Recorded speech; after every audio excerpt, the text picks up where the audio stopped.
Okay, we should be back. Hello, welcome back. The stream should be much more easy to identify and locate now. I just had to switch the settings back to... There I am. Hi. I had to reconfigure the settings because my internet out here in Vegas is much less than out there in the Midwest. And so I was trying to push too much bitrate into the thing. What are we doing here? Make that full screen.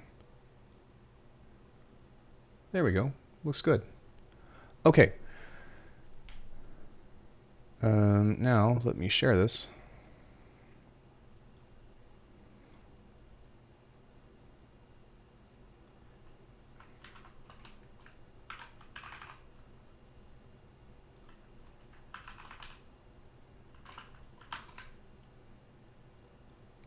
Okay. And we should be good to go. Okay, so as a quick recap off of what happened, I apologize. I am talking about my latest pack. We have some really cool stuff that's all first-party plugins within Bitwig. We start off with a very simple bass. Then we have a rack that changes it into a Neuro processor.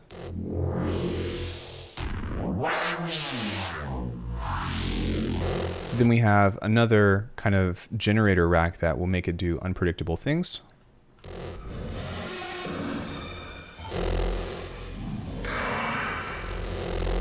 And then you can combine the two and do some really interesting stuff like...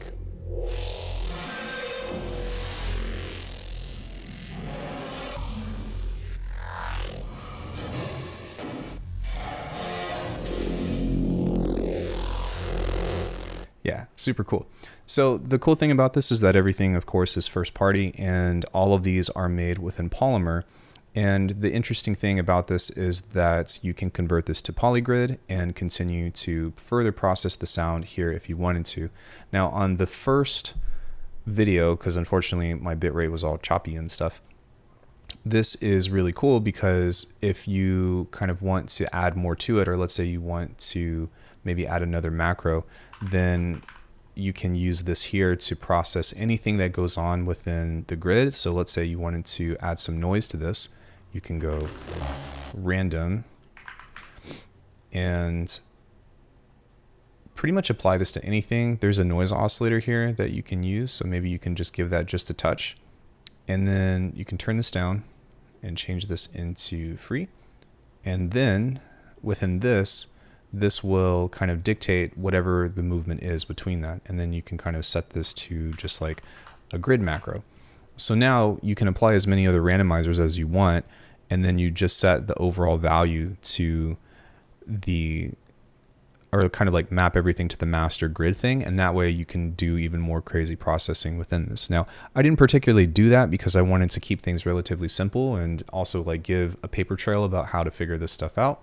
I mean, I do have master classes and stuff, but again, if you are somebody that invests in this pack, then I kind of want to give you as much information as I possibly can, because this is not only an excellent, in my opinion, sound design tool for learning, or sorry, just for, well, I already gave it away. It's not only an excellent sound design tool for learning, but it also comes with some really cool sounds, and that's hopefully what I can inspire you to, you know, make more interesting music with.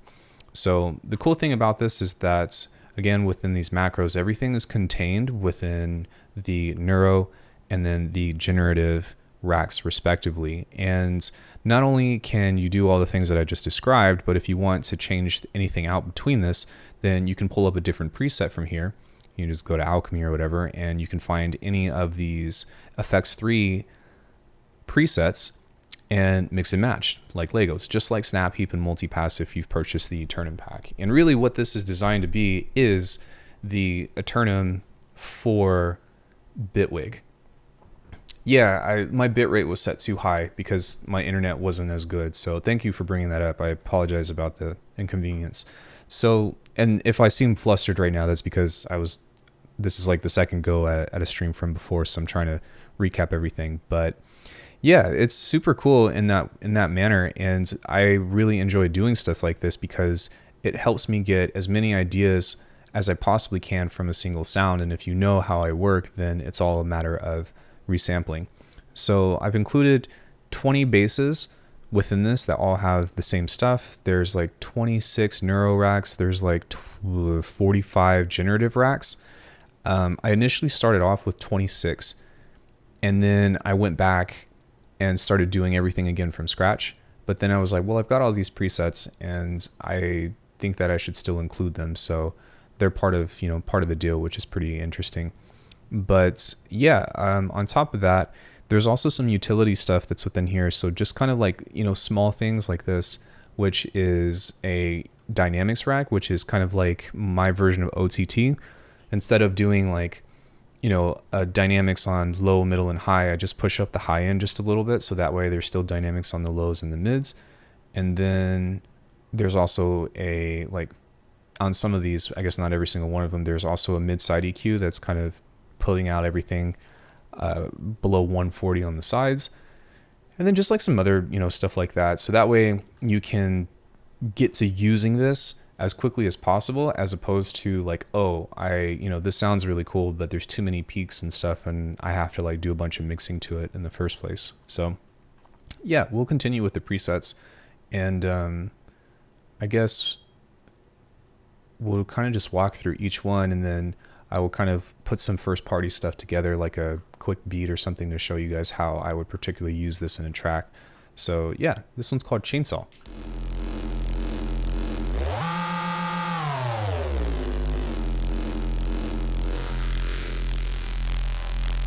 The cool thing is that these also have wavetables in them, which is also included, and you can throw that into Serum or Faceplant or any other kind of wavetable synth that you want. And then they all have their own dedicated sub. And then you can also apply your own FM. Whenever I turn the Neuro rec on, this is actually doing like modulating FM to it. But again, like we had talked about with the grid and stuff, you can do more complex FM if you want to, or you can make the source sound much more intricate just by changing it into the grid.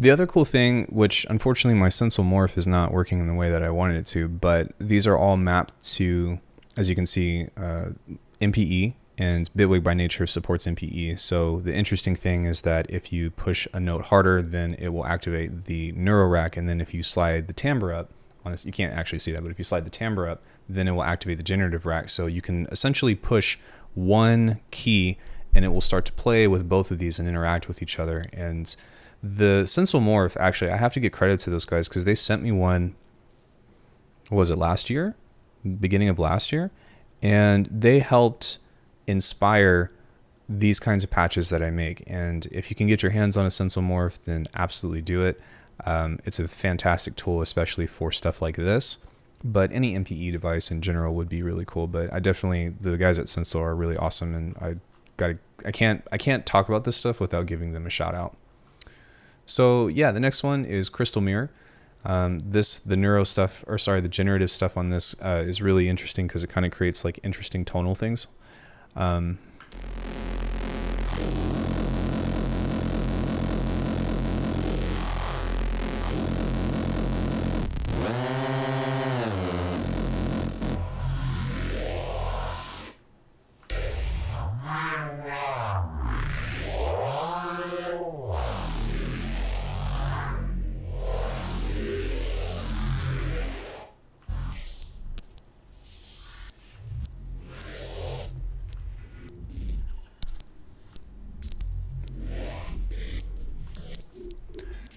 And sometimes within this generative stuff, the cool stuff is that it doesn't like, you're never going to get the same thing twice. And sometimes you have to kind of sit with it for a bit in order to get interesting stuff. But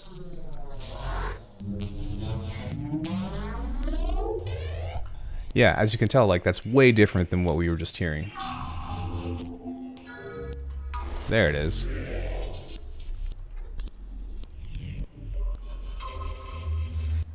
And sometimes these things are just cool to listen to in general because you just never know what it's going to do.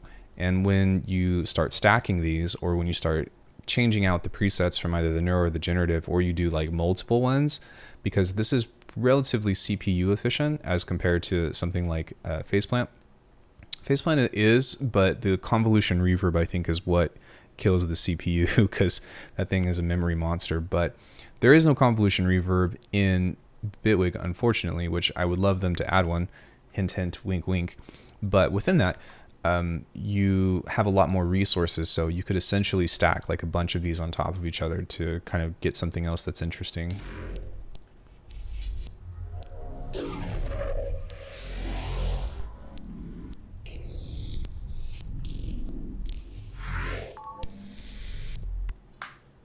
Yeah, that's super cool. Okay, this one is called Dead Android. And this one I actually purposefully went into the grid. And this is the only patch that I did this, but I kind of wanted to just like give a showcase of like what you can do with this. And so what I've done is instead of have FM from the sub oscillator, I've added a secondary wavetable that has another custom wavetable or whatever, but you can see that there's this going into here, and then I've created a frequency split filter on here to add to the neurogenerative rack. So nothing should be moving right now, or nothing should really even be on, but once I start moving this on, you can see that you've got some other movement from this as well. So that's one thing that is super cool about this. But I guess one thing that I should do on this one in particular is move the index. I think the monster wavetable already sounds good, so it doesn't really matter, but yeah.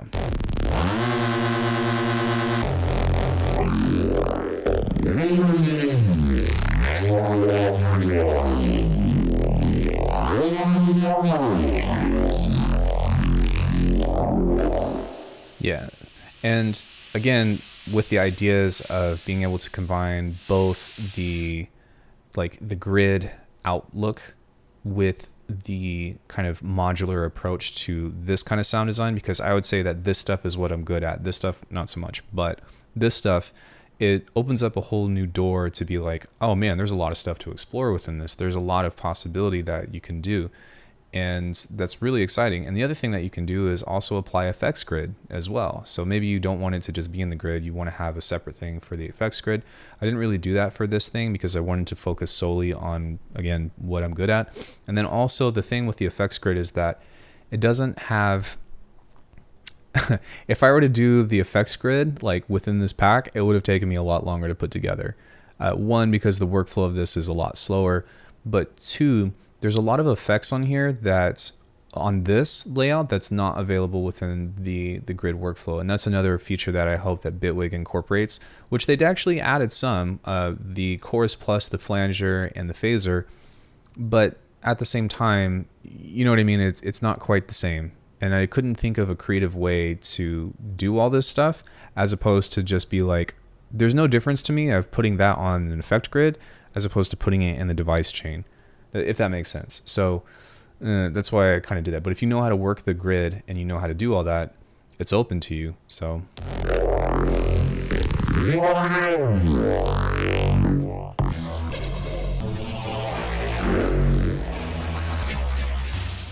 yeah, this one's really cool.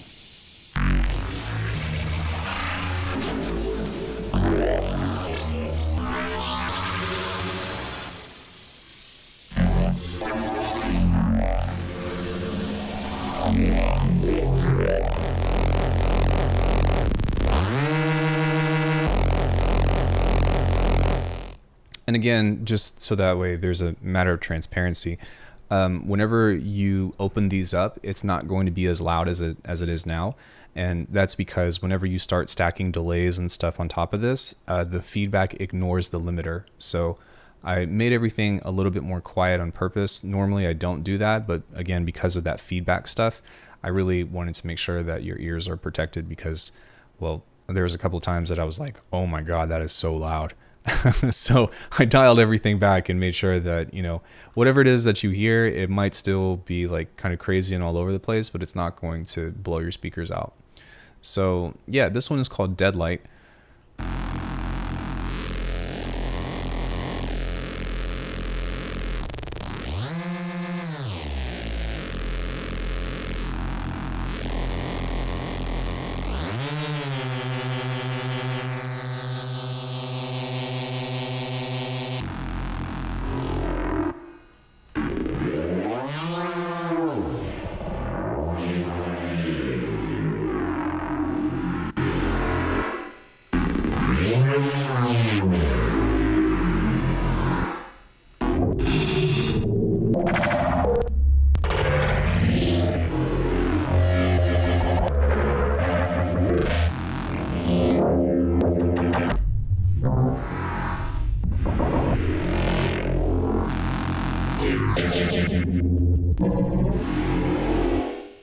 Yeah, super cool. And for whatever reason, if like you're working with something and it's, you know, a bit much, or let's say you kind of want to focus on pulling something back, then you can always pull the rate of the generative aspect down, or you can push it up too. But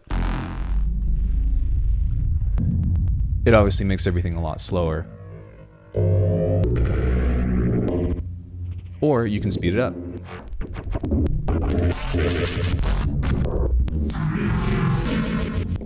Now, like from just like a sound barfing standpoint, that might raise a lot of questions about why that might be useful. And the key to this is that whenever I think about making these kinds of sounds, like of course they are just like randomized stuff, but those are textures and things that you can use for percussive means. Those are things that you can use as effects or as transitional effects, or you can take a piece of that and stretch it out and turn it into a pad. But the cool thing that I like about doing stuff like this is that with this, especially if I'm making percussion or like glitch textures that's going to be used in a rhythmic manner, this kind of allows me to control a lot of that. And when I go back and chop up the audio, then there are a lot of options to choose from, or a lot of stuff to catch the transient markers with. And so that's why that's particularly useful to me. The next one is Disintegration, and it sounds like this.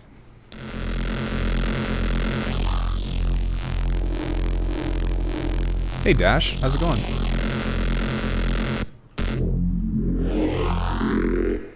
I need to watch your video.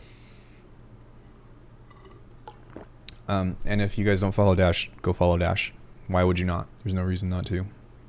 He actually just put out a video on clipping to 0 and about how he does it. I have yet to watch it, but it's saved to my watch later playlist. It's just really long, and I just got back in town, so I haven't seen it yet.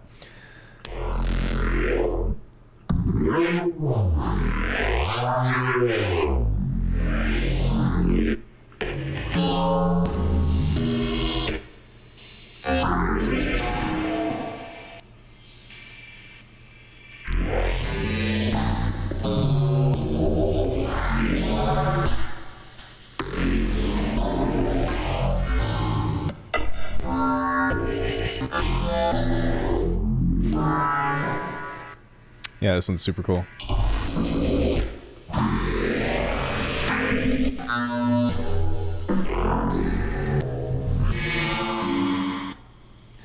Obviously, you can tell that I'm into horror sounds and things that are very ready for the winters in SA. Is it like super hot over there? I'm into like horror sound design and stuff that's kind of spoopy and all that, but again, there's a lot of those tonal things that I really enjoy, especially like with the feedback that is very useful to me, that I can see like a lot of potential for. So yeah, this one's called Dungeon Goblin.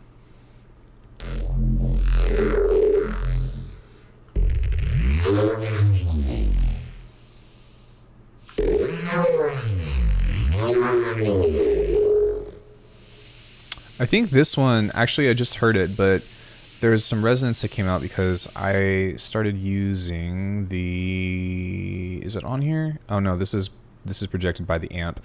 So something else that I wanted to, the 101 hour video of Baphomet click 0. Yeah, that's a lot. So something that I was like determined to figure out on this in particular was how to make, it'll be winter soon in South Africa. Oh, crazy.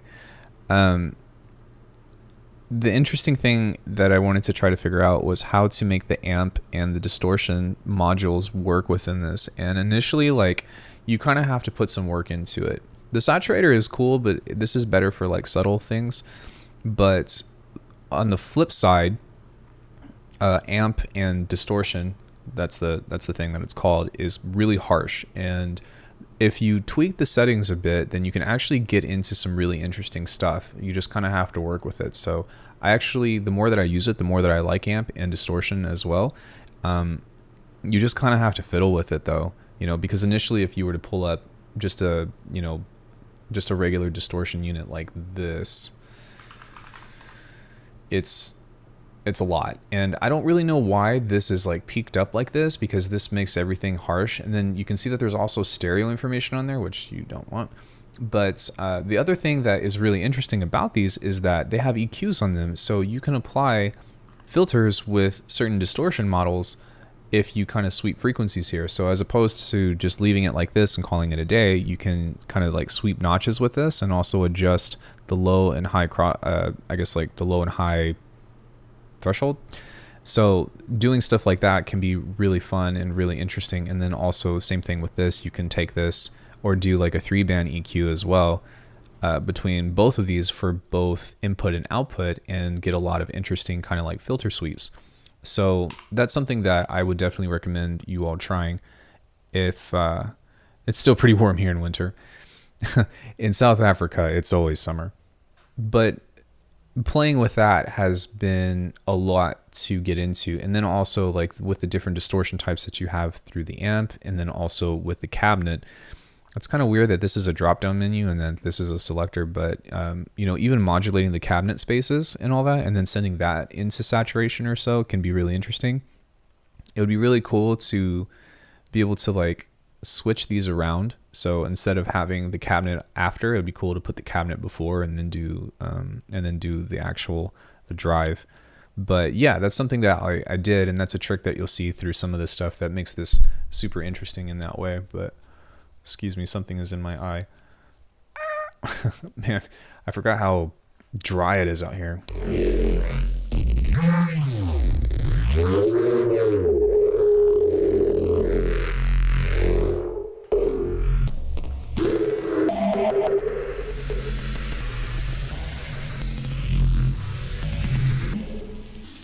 Oh no, definitely. And right before you got here, I was talking about how all of these were designed in Polymer.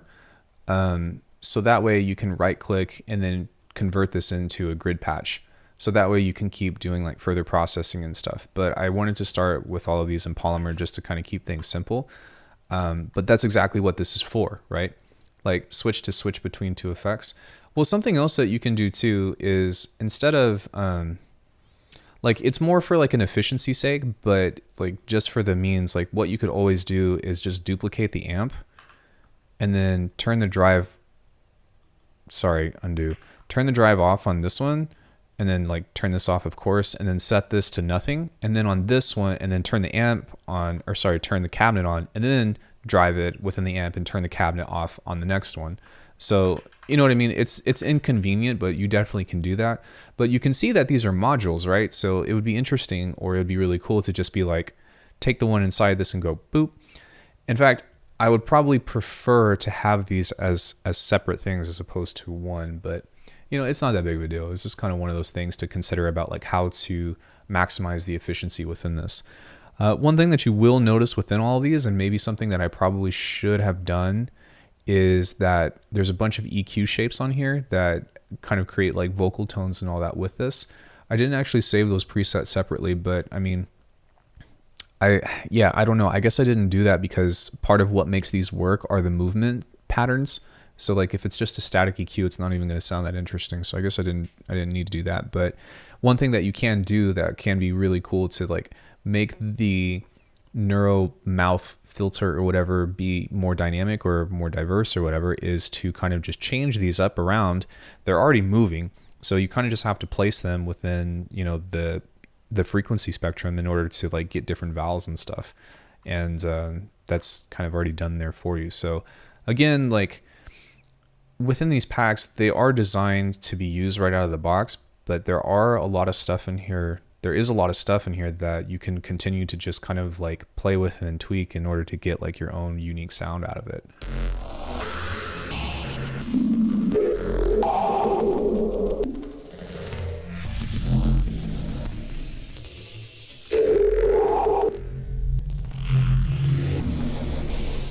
And again, the other thing too is the way that this was designed was if you want to, for whatever reason, like change or swap out some of the presets from this one to the other one, then instead of using, you know, the adjacent or I guess the respective Dungeon Goblin filter with the Dungeon Goblin, you know, generator or whatever, you can instead come into this and go into presets, go into Alckemy, and then just change it up. So you can use a different one like Dead Android generator. That was the one that we did a couple ago, but it still works because if you look here, everything is still mapped to the same stuff. So there's a rate on here and the mix, and whenever I turn this on, this is the coolest thing about this in my opinion, is that it should have been mapped.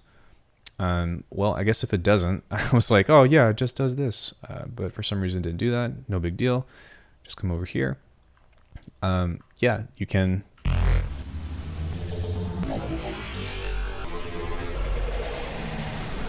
can just swap the preset out. And then if you were to change that again, I wonder if that will stay the same now. I'm kind of confused as to why that didn't work, because when I was designing this, everything did. You can go into the next one, like Dead Light Generator. And then, yeah, okay, see, so that one kept it. So now within that,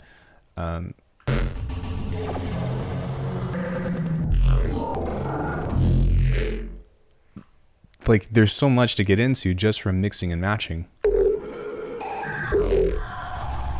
And it's great because you can put them together like Legos, right? So, you know, within this, like, yes, there are 20 bases or whatever, but between that mixing and matching, you know, there's a ton of combinations and a ton of like tweaking and stuff that you can get into. This is really designed to just be more of like a head start to be like, all right, I need a starting point to make some really cool sounds. And then if I already kind of have a little bit of knowledge of sound design, then I can go in here and just start turning stuff or start changing things to be able to do that. And then the other thing that I also thought would be really important to include is that there is a default one. And I actually have instructions on here about how to use it. Let me see. Did I have something saved? I don't really know where the description is, but I have a description on this about how to like use this stuff. But basically what you do is you start off with a source sound, and then you can kind of pull up all of your Pokemon wavetables that you want to, say like Pikachu. Then when you go into this, everything is already mapped for you. All you have to do is start inserting effects into, you know, the proper blockchains or whatever. So, you know, within this, you've got your low, mid, and high, and then obviously I would do like frequency splitting and like filtering and stuff, but you can just start like adding random stuff to this and then use these macros to start changing things. And then whenever you turn this on and you map everything accordingly, it all just works. And this is a great head start in order to be able to be like, all right, well, now I want to try to make my own. Now I want to try to figure this out on my own. The whole format, the whole template is already ready for you. And that's something that I think people will really enjoy as well. The other thing that I have not gotten into yet is that I've done another one, but with a granular synth.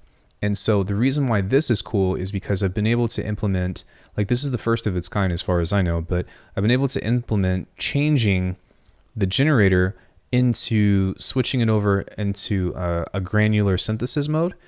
And then from there, you can kind of do all the same stuff that I'm talking about, but with granular synthesis. And on one end, you could just slap on a sampler and then slap on, multipass and snap heap, which, if you already own Eternum, then by all means go for it. But within Bitwig's first party effects, this stuff is already, it's ready to go. So if I come into this, and I'll have to do a little bit of searching for a second, but if I just kind of find some kind of, how do you say, some kind of long audio cut or whatever, I'll go into projects, maybe here. Let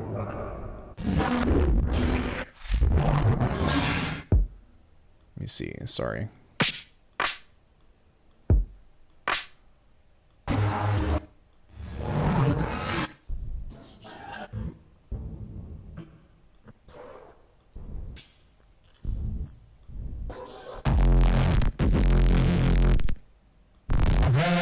There we go.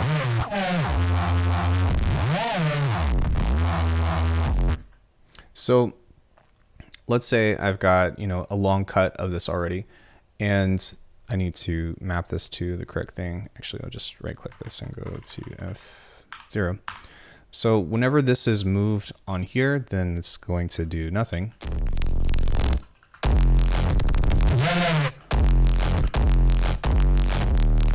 Now, the interesting thing about this is that you can set a loop on this and kind of hold everything within here in case if you wanted to, do something like that.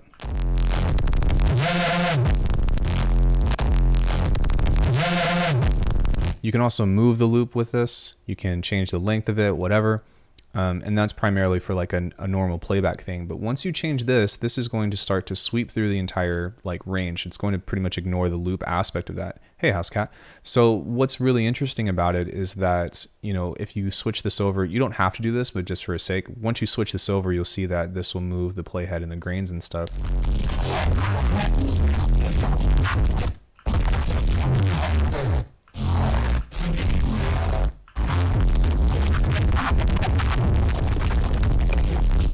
And what I really like about this is oh, this is actually the wrong one.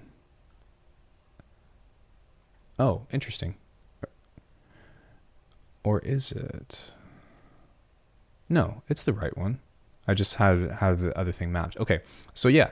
So with this, you can see that it will actually freeze this and change the play mode on here. So once you start incorporating, some of the racks that I've included, all you have to do is pretty much just pull it up, and then, oh, that's not the right one. Hold on one second. Let me see. We'll just pull up a filter, and then we'll pull up a generator rack. Doesn't really matter.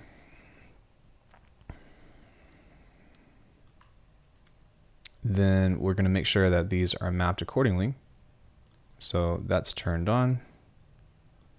Let me see. Let's turn this one on. Okay, so it's already mapped and everything works. So with that, now that we have this generative aspect of this, and we're also being able to use this with the sampler, then we can kind of create some interesting stuff by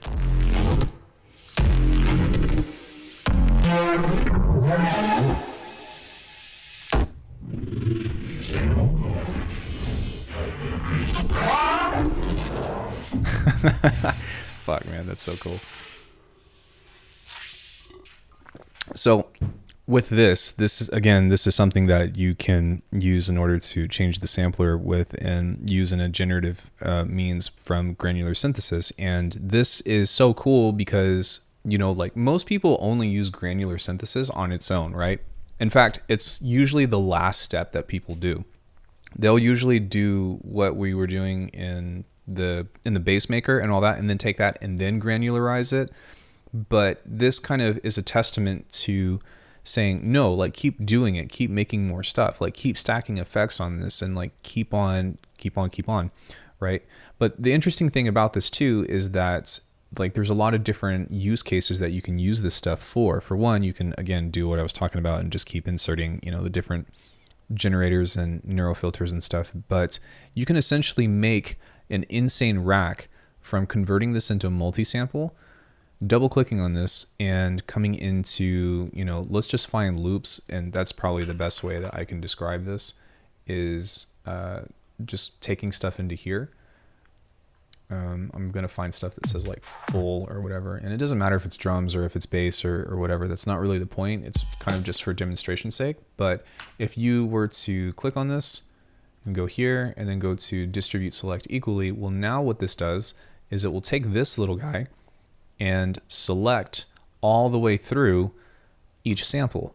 And so you can do this on the fly. And I don't even think that you have to re-trigger the MIDI. It will just... Hold on one second, let me double check, but... Okay, so you do have to re-trigger the MIDI, but that's totally fine, because once you do that, you know, let's say on one end you go, then you go... This is where stuff gets interesting, because what you can do from here is you can add an arpeggiator. You can set it to a really slow rate, maybe like one half or so. Then from using this, you're going to start getting like a different thing each time.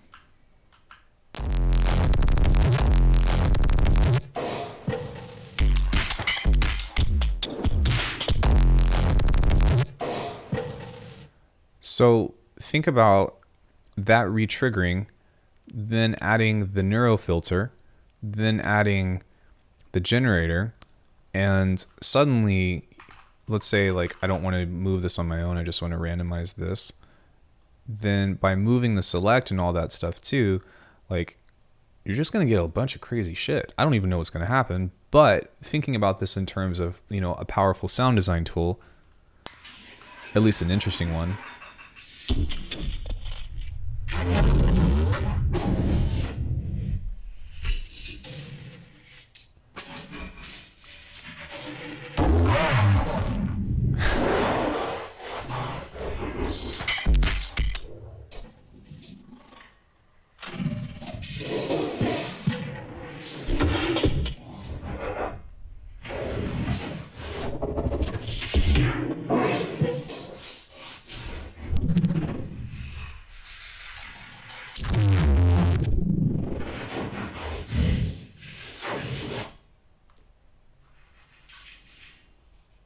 I mean, I don't know about you, but that was really freaking cool to me.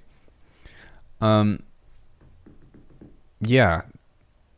And that's just one preset that we set up. And that's just one instance. That's just one use case that we've talked about. You know, you can send anything into here. It's really just like, how do you put this stuff together? How do you go about, you know, these ideas that, you know, that I've developed to just get amazing sounds out of that. And I don't know, like maybe for me, you know, just like, this is the kind of sound design that I'm into. And I make patches and I make stuff based off of the sound design that I like, but not based off of what I hope everybody likes. But at the same time, you know, it's like, I don't know, like this is stuff that I've always tried to figure out how to make when I first started making music. And now that we've kind of gotten to this point, you know, like on one end, the downside is in some cases is that it's randomized, but even still, you know, like I couldn't teach you how to make a tutorial like this. I couldn't teach you how to make these sounds. They kind of just have this like this way of coming together in that sense.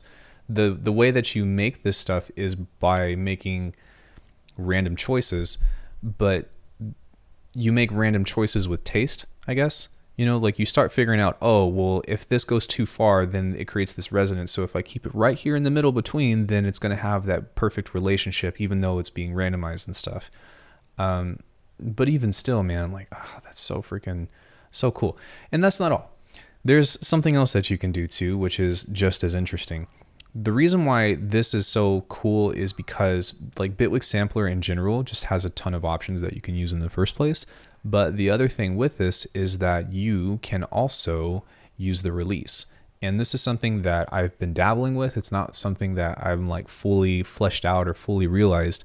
But what you can do within this is essentially place another synth within this. And it's going to trigger MIDI whenever you release whatever key you're holding. So if I'm pushing down on F, it's going to trigger the sampler. Whenever I release that key on F, it's going to trigger the next synth.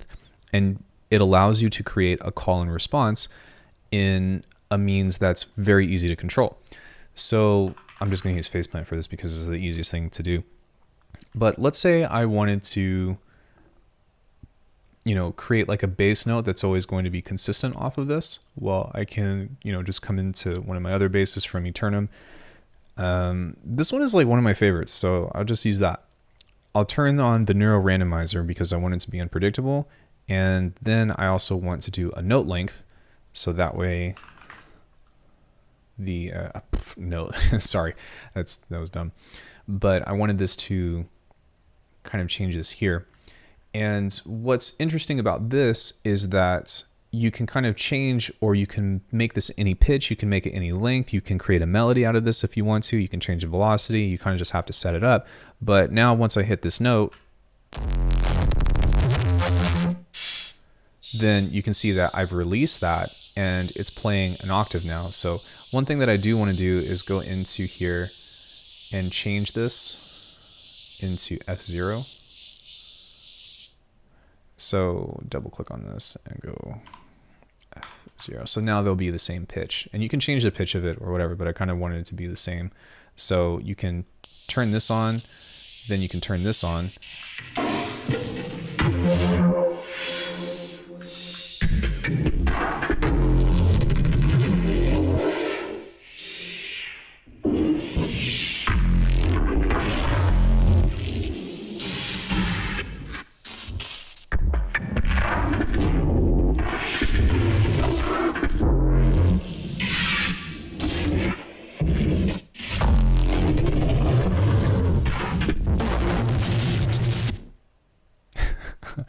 Yeah.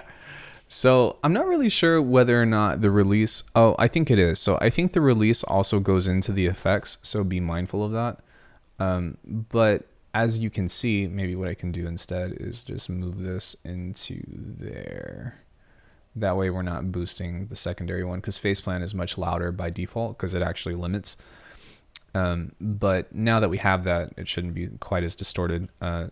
But even still, you can see that, whenever I play a note on this and then release, like I can trigger multiple things. And if you're doing a sampler within a sampler, you can keep triggering samples. And let's say you want it to be a different rhythm, you can offset the triggering of it via a note delay. So, if you don't want it to necessarily be like as soon as it releases or whatever, then when you come into this, you can go into that note delay. Sorry. And offset this by however much you want, and that way you can create like a sense of swing, or you can set it to 4/6 and then shift it and shift the offset, or you can set it to time.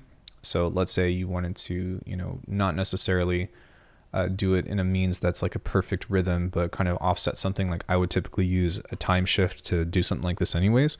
So in thinking of stuff like that, you're able to create those interesting call and responses and stuff to make interesting things.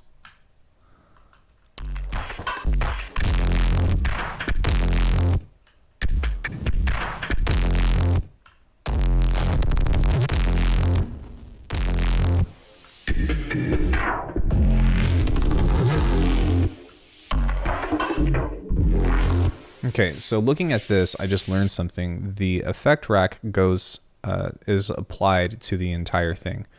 So it's not an independent thing for the release. And so what's cool about that is that obviously you're going to get even more effects, but just imagine stacking this several times, like not just a sampler, but the entire ultra sampler bass rack within another release. And then you can even attach the macros of this one to the next one, to the next one, to the next one. So like, let's say I wanted to turn this on. Well, I can also attach this to the other Neuro processor. I can also attach this to the generator. So that way, whenever I turn this on, everything turns on. Whenever I turn this on, everything turns on. So like, there's so much in this, right? At least I would think so.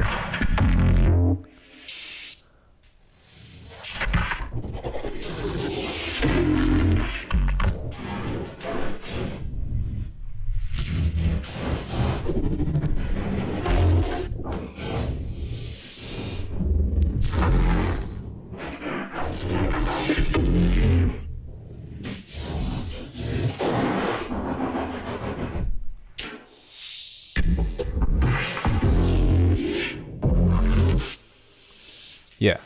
So And again, this is just scratching the surface about how deep down the rabbit hole you want to go within your sound design, and how you can take something like this, how you can take a pack like this and really get a lot of value or get a lot of mileage out of it, even though, you know, it's not like 200 presets, 50,000 presets or whatever. There's a lot of quality that I believe is within this that will shape you, that will help shape a lot of amazing sounds that you probably haven't, you might have heard it before in my channel, but I don't think that, you know, unless if you've bought the Eternum packs, that will be relatively new. And whenever I hear new sounds or whatever, I get really excited. So there's that.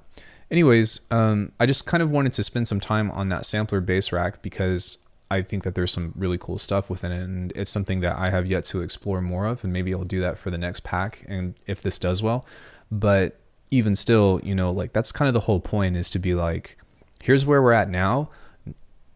Let's look at where we can go in the future, or let's look at how we can take this even further. Because getting up to this point for me as a sound designer obviously took a lot of time and a lot of thought and a lot of, I guess, like piecing together.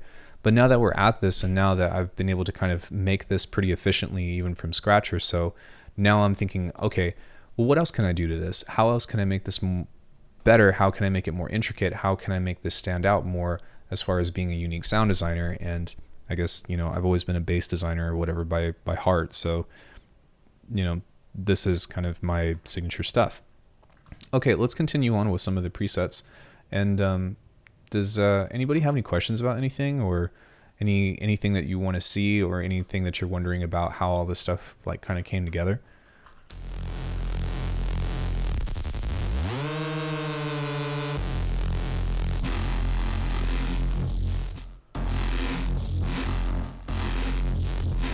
I really like that wavetable.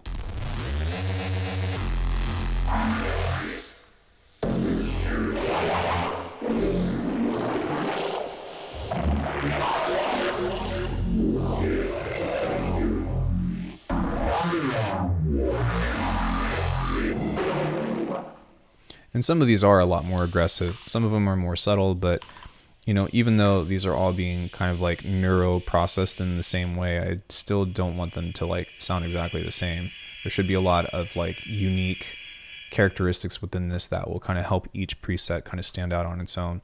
And even though I've used a lot of the same tools and stuff, there's a lot of different settings that I've been able to apply, and that's kind of what formulas are anyways, right? It's like when you cook, a lot of people use the same ingredients, but what makes the dish different?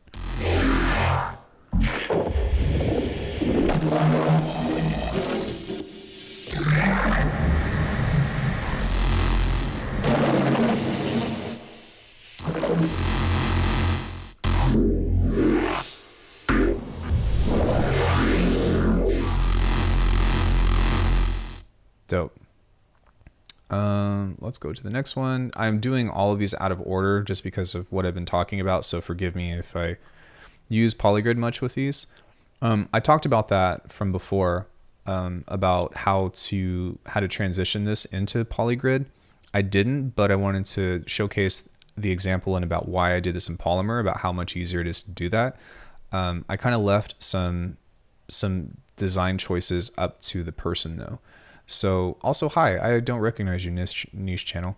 That's kind of hard to say. Welcome to the stream. Thank you for coming in. But yeah, I have one patch that I've done, and it's very basic, but I wanted to focus more so on like the kind of sound design that I'm better at, for one, but also be like, hey, because you're using Polymer, you can always right click this and go to convert to polygrid and have the same kind of stuff being implemented as well. And that's really, well, it's pretty cool.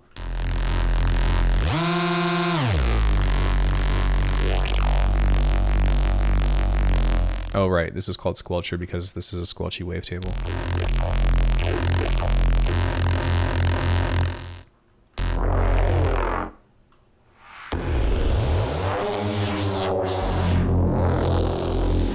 Thank you.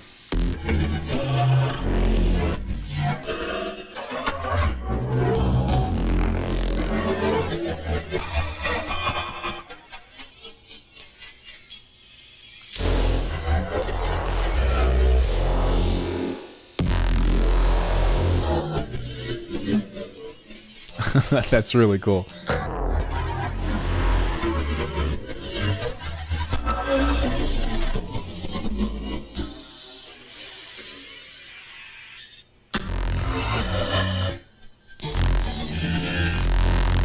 And sometimes like what I would hope that people get out of this too is like figuring out how to play these, right? Because if you just do this, sometimes you're going to get cool stuff, but I don't think that's just like scratching the surface. But as you can hear, like I might start off by sending in a signal of like a normal pitch or a pitch bend or something, and then slapping on the Neuro generator to try to capture that moment.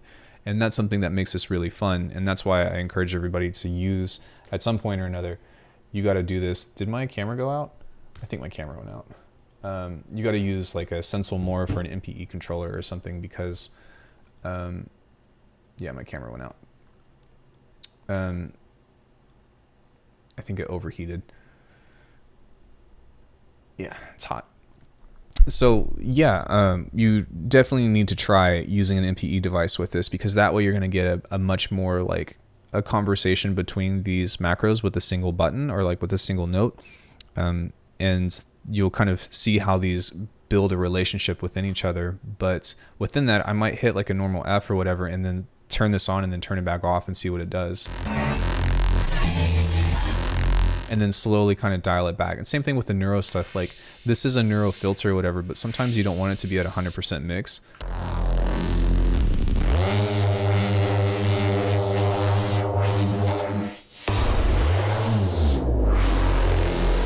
You can see that like these are meant to be played with dynamically. They're not just like an on and off button. It's like it's a macro, right? From the value from 0 to 100%. So I encourage you to like play with them, like mess with all of this stuff, because I think that it's going to be something that, again, will increase your mileage. Let's go to this one.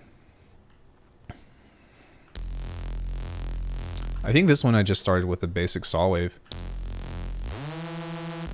Yeah, it's relatively quiet.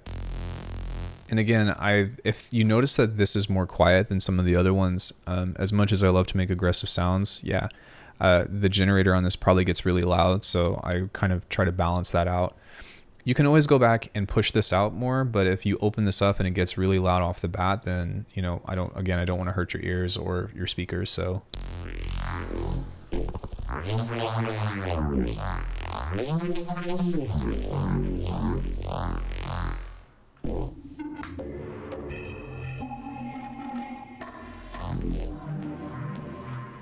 Yeah, so sometimes I can get kind of loud and peaky, so I turned this down via the limiter and everything else by quite a bit.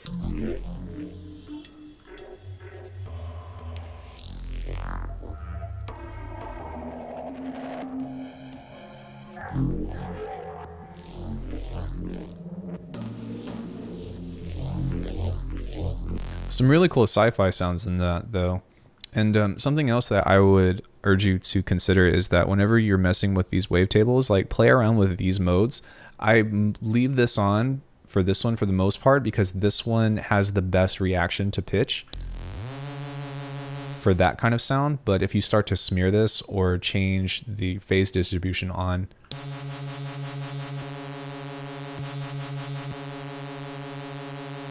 then depending on what you send into this, like this will change the way that this sounds. I think that this actually adds some stereo to this, and typically speaking, like whenever the bass is playing on its own, I want it to be in mono. We do have a dedicated sub, but at the same time, the more that you spread a signal out when you're trying to use phase oscillation, the less noticeable it can usually become. And that's not always the case, like it's not a one-to-one, but at the same time, that's something that I've experimented with, that I've actually made tutorials on from like 2018. It's kind of just like a fundamental thing or whatever, but having that aspect. Oh, and something else that you can do too is do like voice stack spreading as opposed to unison, which I think I also did.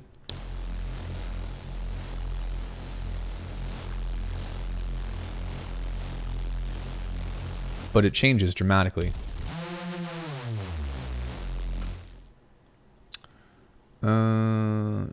Did we do this one yet?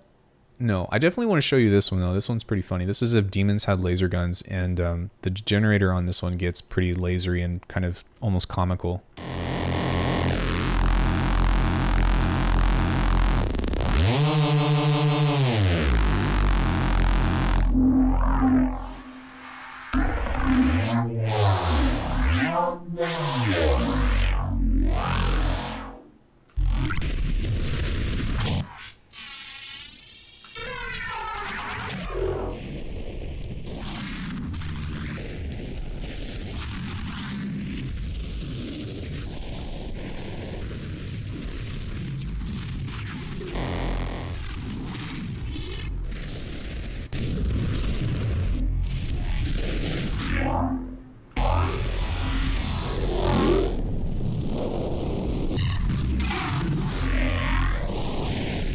And again, sometimes you have to mess with this stuff. I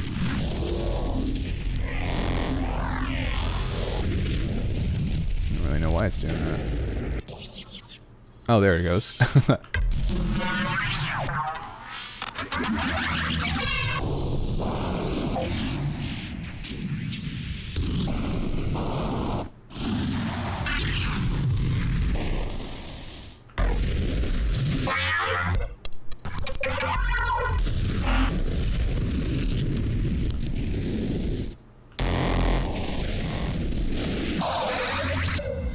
And I'm kind of wondering if I put the vocoder on this one. I think I did.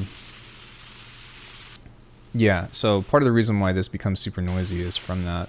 But some interesting stuff to work with on this is to not only change the formant, but also mess with how many bands you use, and then also the percentage of, or the resonance of the filter.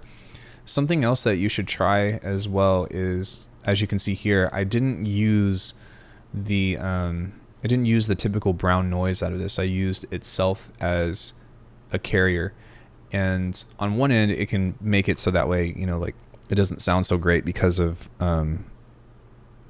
you know, it's just a bunch of noise that's being sent into itself. But on the other hand, sometimes whenever you send a bass and you vocode it with itself, which I have a short on, you end up getting some other really interesting things with that.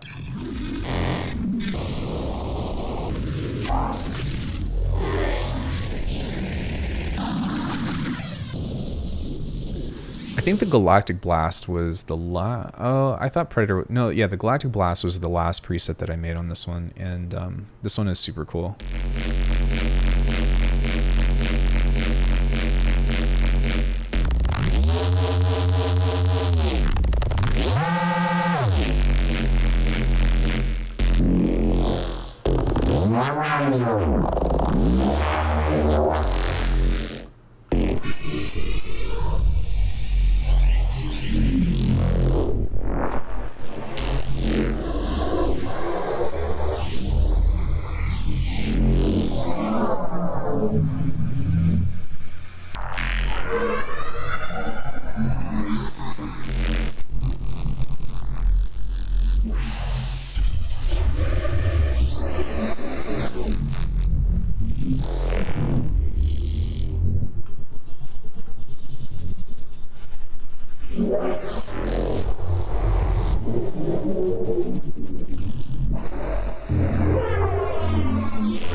Yeah, I don't know, it just sounds really cool.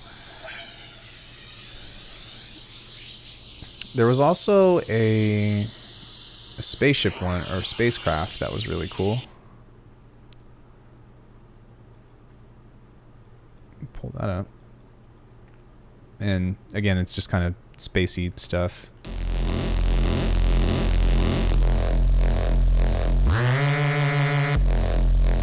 And I like to just kind of like demo the wavetable by itself, because by default, like these should be usable respaces. You know, all you have to do is turn the low pass down.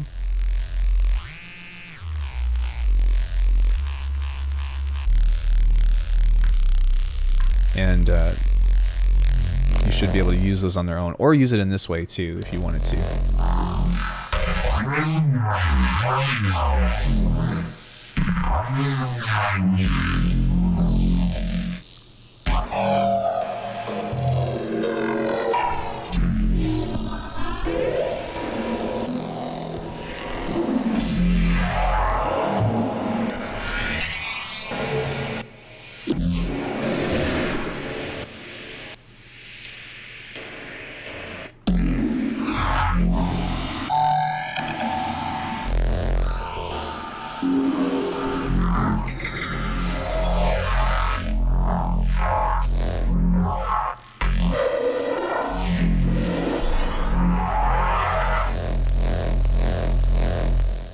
Yeah, awesome.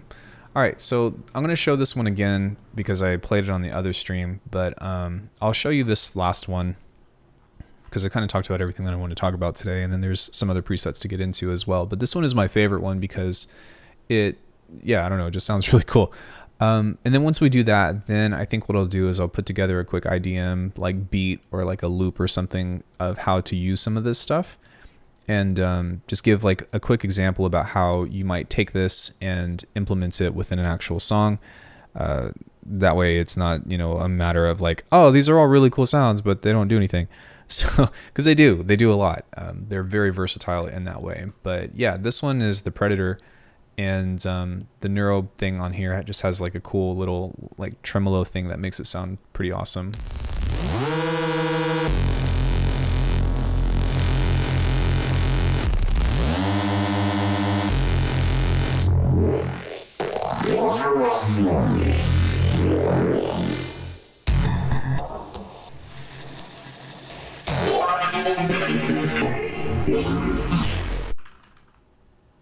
Oh, I should be good. Okay. I got disconnected for a hot sec. My internet is not being very cooperative. So, yeah, with all that, I'm going to take a very quick break and actually brush my teeth. Oh no, I'm going to finish my coffee. Coffee's finished. But once we come back, give me just a couple of minutes, and once we come back, I'm going to start, you know, kind of putting some stuff together for how to use this stuff in a tune. And to give you an example, this song was made in this, not necessarily using any of these patches in particular, but using kind of in the same sense.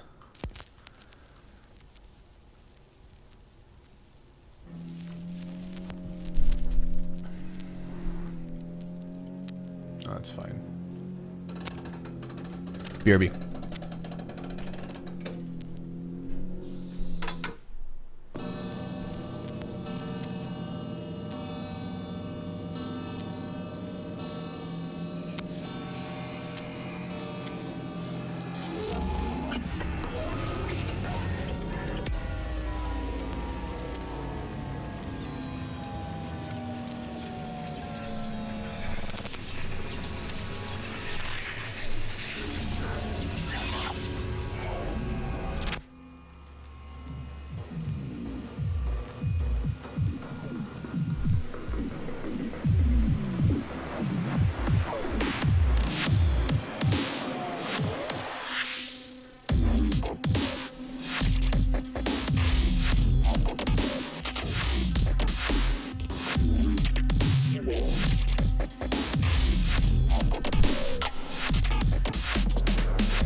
So yeah. Hold on a minute.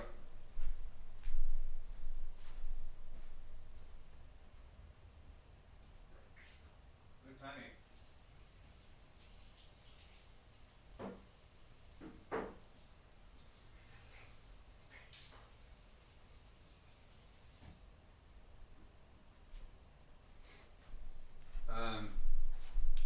Hopefully you guys couldn't hear the sound of the toothbrush in the background, but this is kind of a main showcase, or like a good demonstration about how I would, use a lot of that stuff in there. Because as you can hear, there's a lot of different textures and sounds and stuff that will kind of go into that.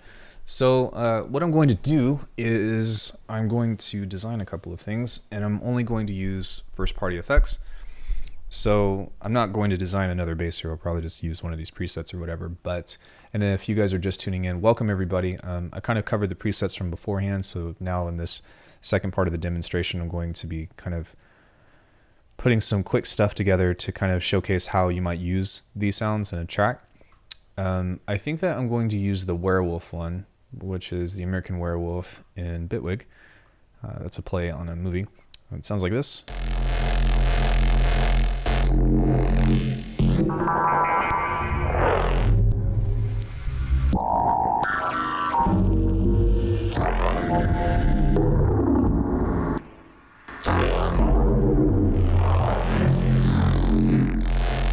And I think just for funsies and, demonstrating about how this can be used in other ways, I will switch out this generator rack for a dying or a dead light one. So you take the dead light generator and then make sure that that's on. There we go. So now we pretty much swapped out a preset, and that's kind of how these are designed to be used, to be like, all right, well,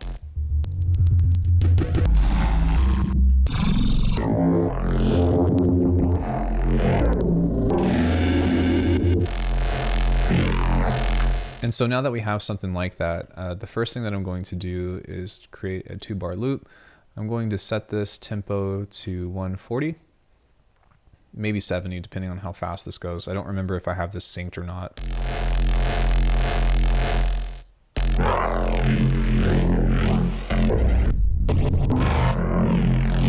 Yeah, it's fine. Okay, so we're gonna create a 2-bar loop like this, and then we're gonna go like here. Then we will duplicate this. Okay, now that we have something like that, maybe we'll do a 4-bar loop instead, so that way we can kind of pull from this. But we need a resampling channel now, and from this we will take the American Wolf and Bitwig and go to post, turn this on and turn that off. So now whenever we record whatever it is that we're going to record out of this, it's going to be recorded into this whole shebang here. So we don't need that. We need these 2 macros here. So yeah, I'm just going to record some sound out, and then we'll start to further process it and get some other interesting stuff.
Great.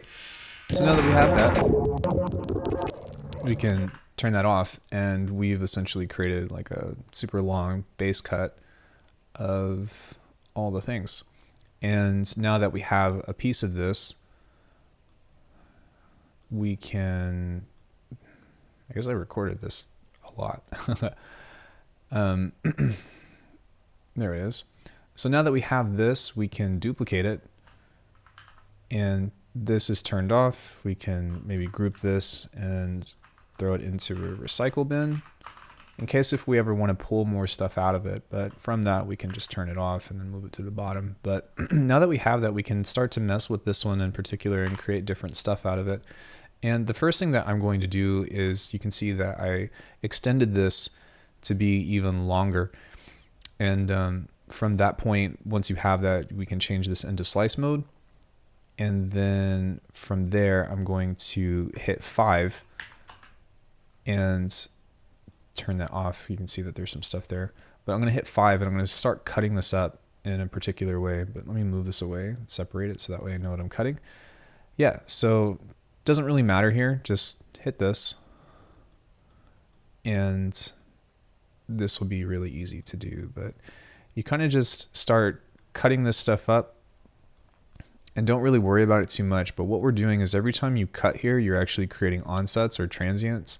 So that's why this works really well. And then also whenever we get into like pitching this and doing other interesting things, it will help us, because whenever you have something that's stretched out and you have something that turns the pitch up, then it's going to create like really interesting kind of like granular textural effects with that. So just give me 1 second and then I'll show you what I mean. This part should also be pretty fun, because you don't really have to worry too much about doing a whole lot of crazy stuff. You can kind of just like talk to chat, or, you know, put some other music on in the background, like maybe something, maybe a reference tune or whatever, because this stuff you don't even need to be listening or be thinking critically within it, because I know that it's most likely going to work. And within that, it should be kind of a matter of just, I don't know, how do I say this? Like, for me, the reason why I do sound design before I start a tune is because that's kind of like my ritual, right? Like some people meditate, some people, you know, do other stuff, or some people listen to music and then they try to make something like whatever they heard. But for me in particular, this is going on way too slow. For me in particular, this is just kind of like a mantra to help me get in the mindset of, you know, all right, well, how do I do the thing? And how do I like get myself into the habit of like, okay, you're getting ready to start making creative choices. And I think the best way to do that is to make creative choices that don't matter, which is almost like the mundane. It's almost like if you were to write or something, right? Just a bunch of words or whatever thoughts you have, even if it's, I don't know what to write over and over again. This can kind of serve that process. So without me having any expectations, or without me trying to be like, oh, this every single sound in here has to be amazing, it's just like, nah, just cut it up and have fun. So we did the thing. Now what we're going to do is select this here, and I'm going to change these to slice mode, and then I'm going to change this into granular, and then I'm going to turn this on. And now the cool thing about Bitwig is that this has spread randomization on every parameter within the inspector, just about every parameter. So what I can do with this is just turn the chaos up, and I can spread this out as much as I want to, up to like 48. And I don't really know why it's like that, but you can just do that a couple of times. And whenever you look at the performance from here, you'll see that this is all randomized now. Amazing. Now we're going to do the same thing with pitching, because it's kind of the same deal. So if I switch over to this, we can watch it work in real time, which is amazing. And I can just spread the pitch out like this. And then there was one more that I wanted to do, I think. I can't remember what it was, but yeah, it's fine. So now whenever we listen to this, we totally butchered our original sound. But now that we play this, it's going to be something kind of like this.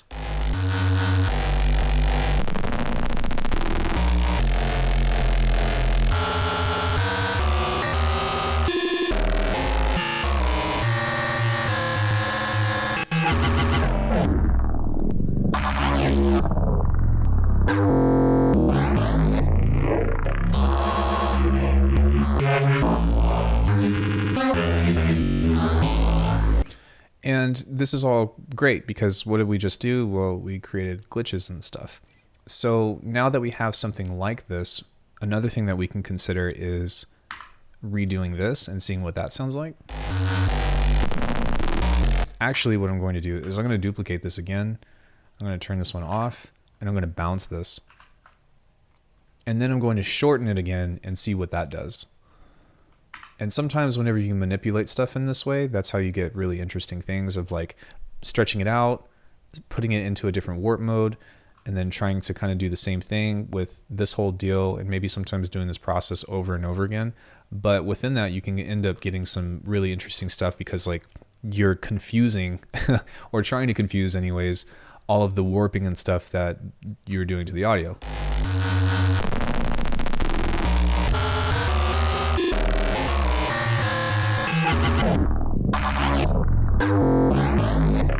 Okay, so we got some cool stuff, but maybe if I pull this out again,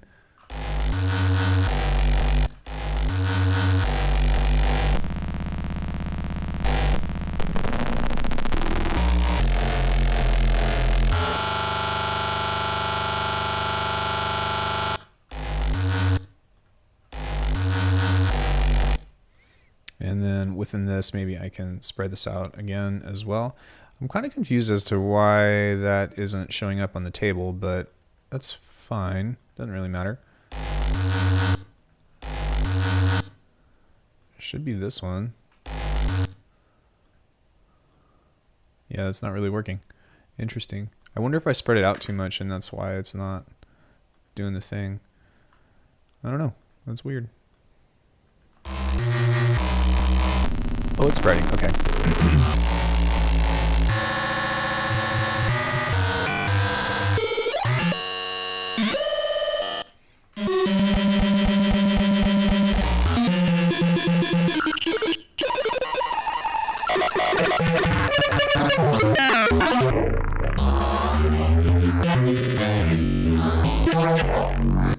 Okay, so this actually is not spreading out in the way that I hoped it would, but it's fine because what we can do is just hit 3 and then hold Option and then do this, except we want this to be a lot more. So I'm going to try that again and just kind of do this. I'm not really sure why that stopped working, but as you can hear, like it was pretty much staying only at a single pitch.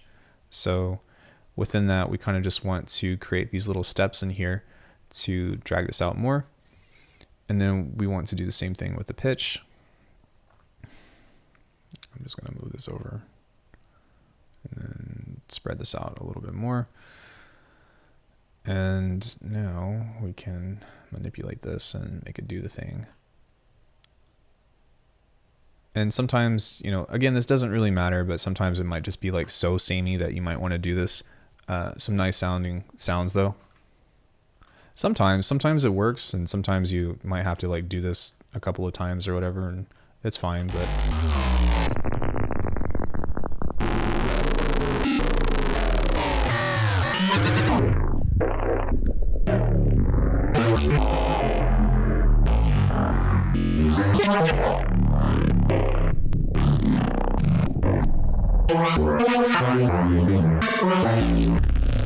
okay, so now that we have something like that, we are going to move this onto a new channel and we're going to bounce it.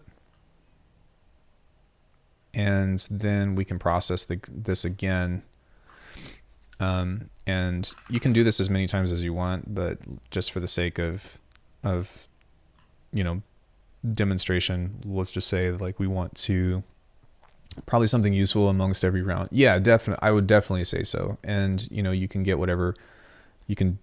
We'll do a lot of stuff, but we can just pull up another one that we've done from before like this and then process this again, and then it should make sounds kind of like this.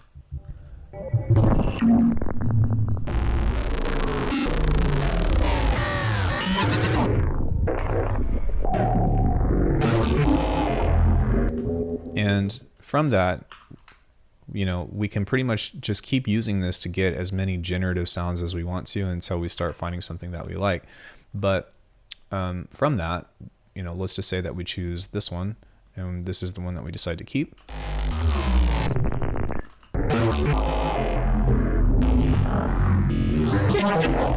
Let's say we stretch it out again, maybe change it into slice mode.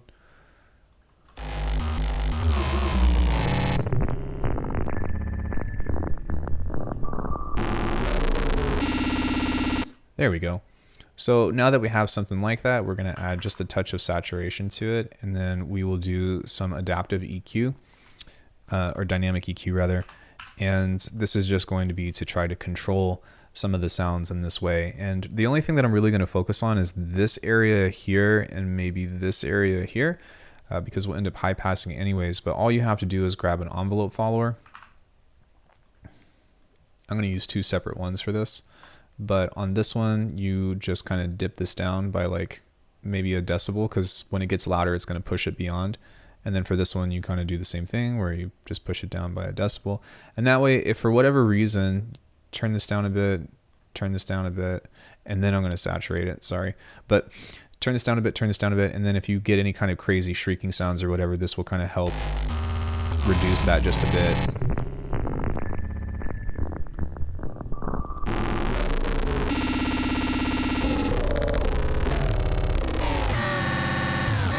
So now that we have something like that, you know, there's a lot of different stuff that we can do. Like we can add more distortion to it. We can filter it. We can add delay, which can sometimes lead to some interesting results. But it's really, again, just a matter of like resample, resample, resample. And you don't even have to do this that many steps. I just keep going because that's usually like, I think that part of the fun is making this stuff, right? In any case, one thing that you can also try is setting this into beats mode. So I'm just going to bounce this, and then I'll set this into beats mode. I say beats mode, it's the stretch HD, and then change this into preview onsets. But you'll see that as you zoom in, there's going to be a bunch of these little hits here.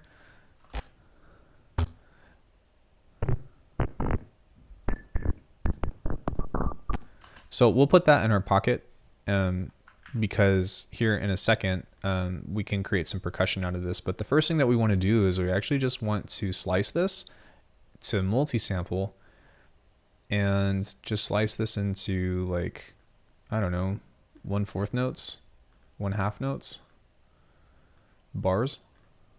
Okay, let's just do half notes, and then this will just go as far as it can. No, I changed my mind. We'll use bars. Bars. Okay. So now that we have that, we have 96 different slices from this in which to choose from. So we took all that stuff that was generative or whatever, and we've got a different cut on each one.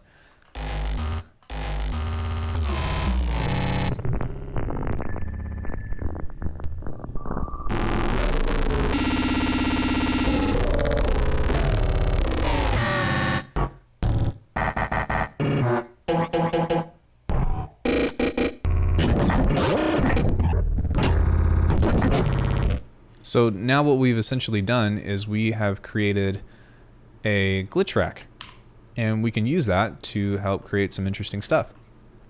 The next thing that we're going to need is a kick, and I guess we can just use e-kick.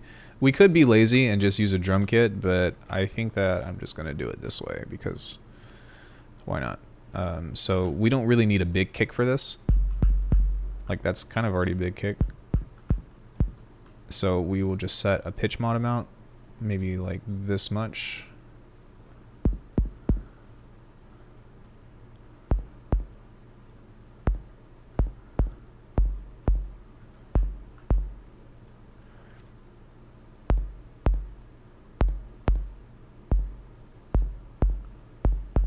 Cool. Now let's give it some saturation.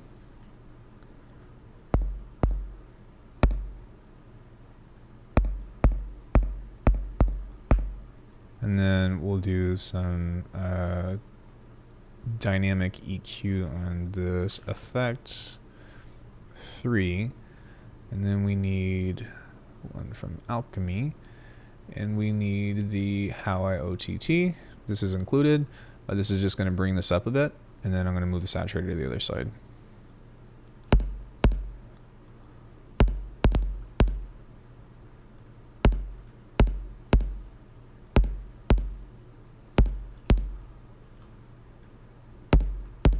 There we go. And then something else that we can do is we can also compress it a bit if we wanted to.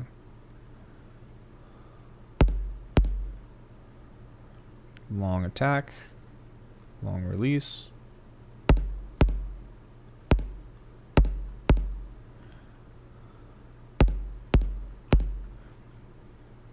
And what I'm going to do is I'm gonna wrong one.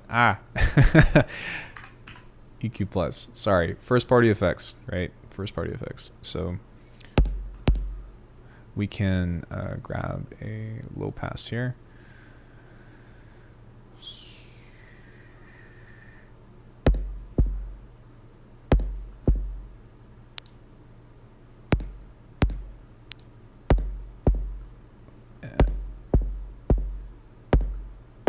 And now we've got ourselves a nice little thunker kick.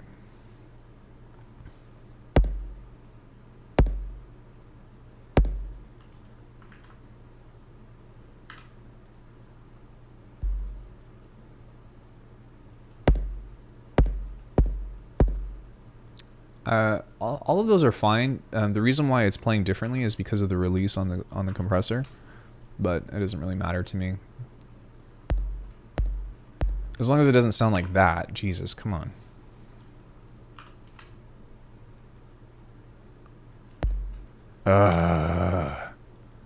Okay. So I'm going to just resample those because for some reason whenever you try to just bounce it, then it does the thing. So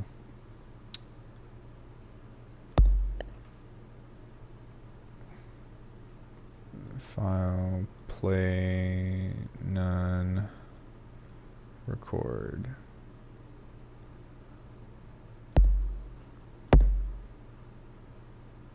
How's that? Great. You turn that off. Put that in a recycle bin. Change the color of this so I can actually see what I'm doing. We got ourselves a kick. Now we need to make ourselves a little snarey snare. We can do the same thing where we go to E snare. And we don't need to make anything that intricate or complex. But that sucks.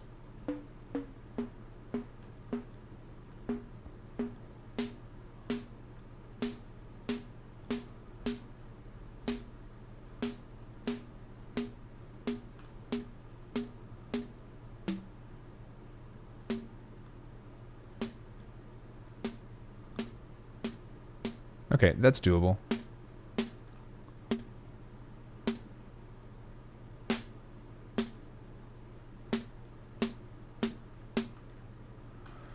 Okay. This needs some love.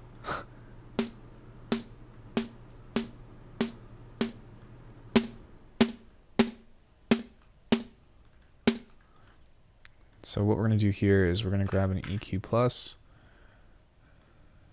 I'm going to grab a high pass filter on here.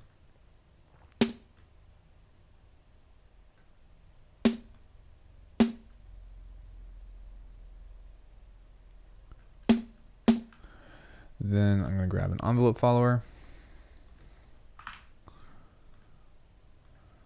and turn this down.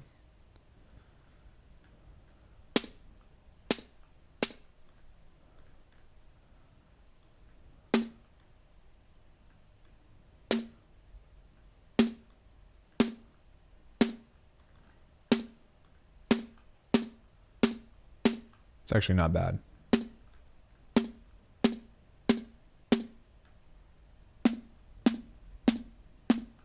Dope. We can do this a couple of times.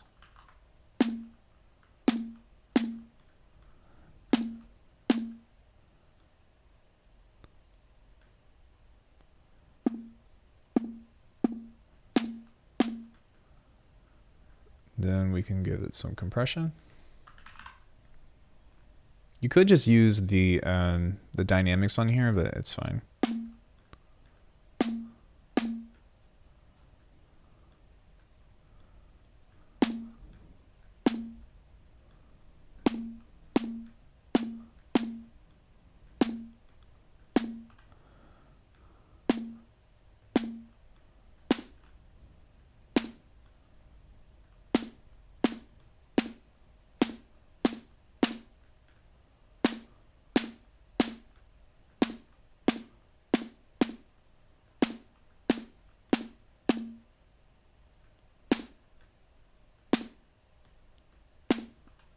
Okay, now we're going to add some saturation to this again.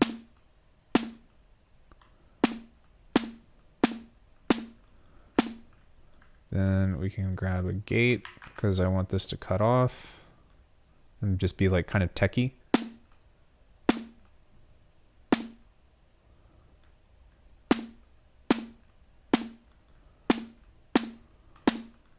And we've made ourselves a cute little snare.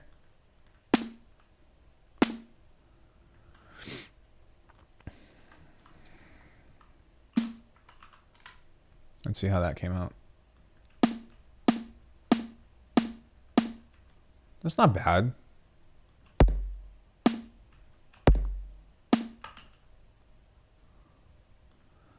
So what we want to do is make this like really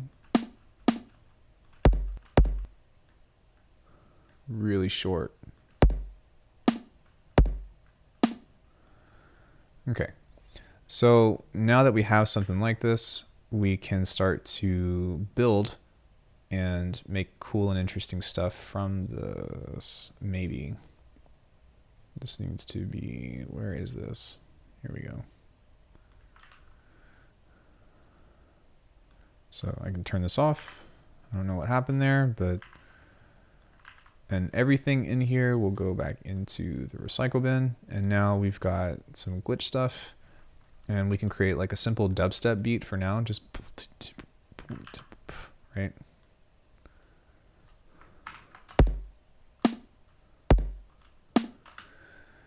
We can create something like this. And before I do that, I'm going to throw these fundamentals in here. I have to expand this. So these go into the fundamentals. I'm going to go sidechain. And on the sidechain here, we're just going to turn this on. We're not going to use that, but we're going to turn this on. And this is going to go to group 1, fundamentals, audio 1, pre, fundamentals, group 1, audio 2, pre. And because of that, now everything will be sidechain within there. So we're going to throw this within the sidechain group. And now we can kind of play around with just creating different pieces of rhythm.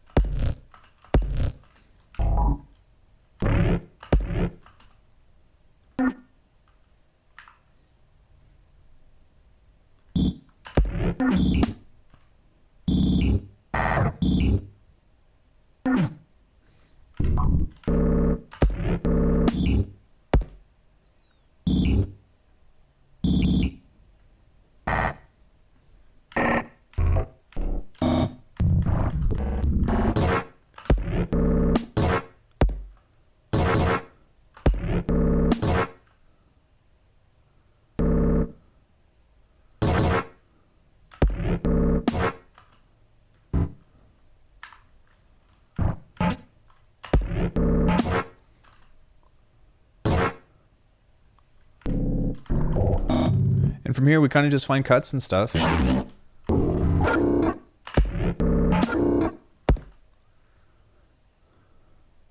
That we can kind of use in order to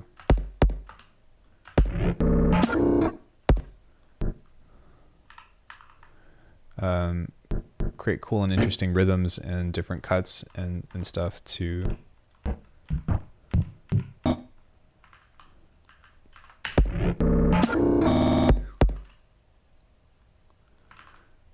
kind of go from.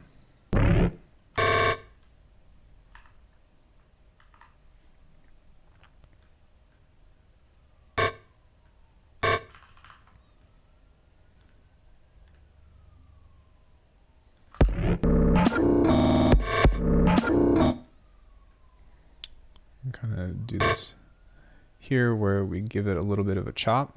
So if you cut the tails off of this, then you can get some interesting stuff. And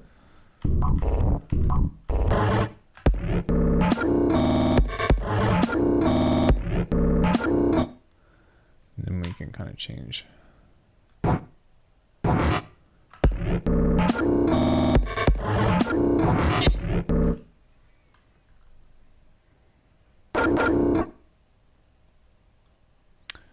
We can also kind of move this stuff around.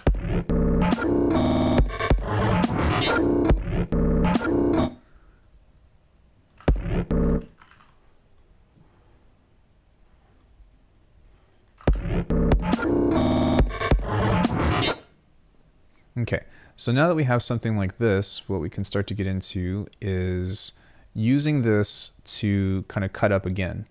And what we want to think about is creating space, right? Because all this stuff is kind of filled out. So I'm going to duplicate this, but once we have something here, we're going to just Command B.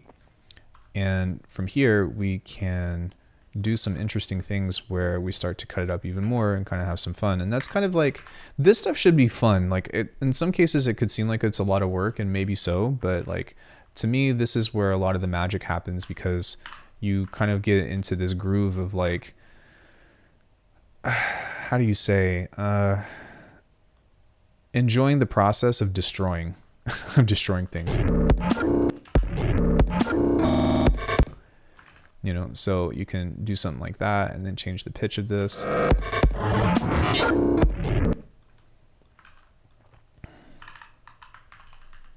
And then kind of resample that and start changing like different cuts of this or whatever in order to, you know, just get a lot of, well, shit, a lot of different stuff. We can right click this and go slice in place and just slice that into fourths, maybe eighths, because I think that's what that's going to do. Yeah. And slice that into eighths, and then we can change the pitch of this again as well. We can also change the warp modes of this into something like slice or elastic solo, and change this on and change the formant.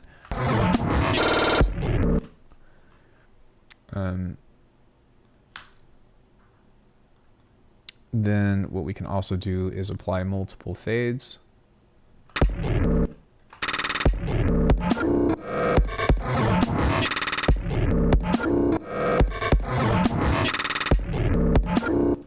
Dope. Now that we have something like that, we can kind of take the whole thing and apply some master effects to this.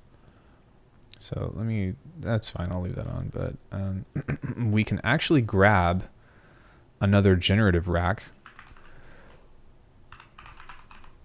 Excuse me. Sure, doesn't really matter.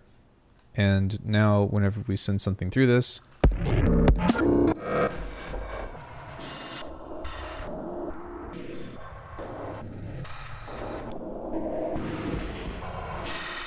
what we can do is hit J, and that'll resample to a new track.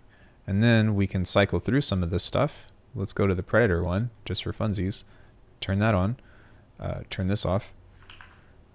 And hi, honey. Welcome home. So from that, we can turn this off, and then we can activate this again and get other results from this. And now what we're doing is pretty much creating content or creating different layers in which to continue building this stuff off of.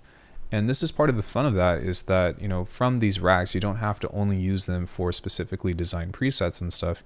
You can kind of resample this stuff in a bunch of different means to just get more variation out of maybe, you know, old tunes that you have that are not all that interesting, or that you've, you know, somewhat quote unquote given up on.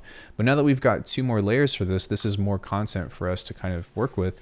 And it allows us to have different variation, or, you know, different means of just stuff that's like from the same source, but comes out in a different way. So keep in mind that like I am trying to make stuff as I go as well. So if it doesn't sound absolutely amazing, it's not like this is like a surefire way. Like, you're going to have to mess with this a bit in order to get something interesting. But even still, you know, it's still a matter of doing this kind of processing in which to continue to generate ideas. Okay, so this is really cool right here. So I can use that and turn that up a bit to, what's it called? I'm actually not going to turn that up, but I'm going to, yeah, I can use that as a matter of, you know, creating cool little swells and stuff. And then maybe with this section right here, I'm not going to really use any of this other stuff, at least not for this particular bounce, but I can slice this in place and go into 30 seconds. And then I can kind of just use this as texture here.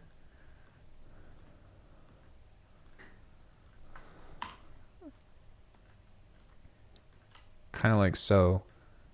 and turn that down and maybe pan it or something over to the side. And now I've given myself a lot more information or a lot more stuff to play with for this particular loop. So, right. And then we kind of want to do the same thing on this one as well, of creating more stuff that we can use out of it.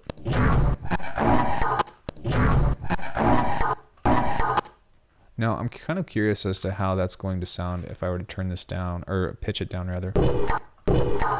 Cool. So now what we've done is we've actually found ourselves into like a downbeat hit that we can use to symbolize a new phrase.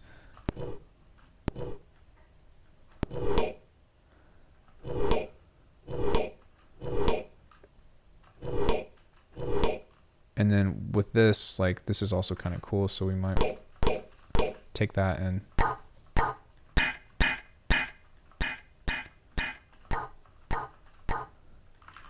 we can also place this on a kick and pitch that one up, so that way we're actually creating something that's somewhat tonal.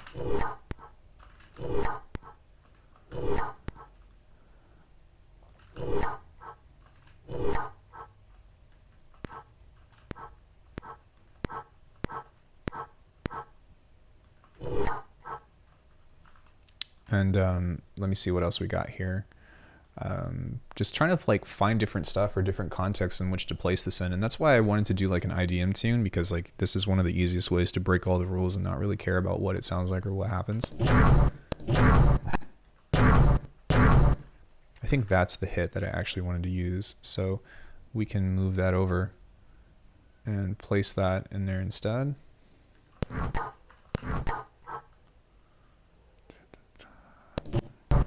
And then we can use that same phrase here as our call and response. Wait, what happened there? Undo. Command C. Command V.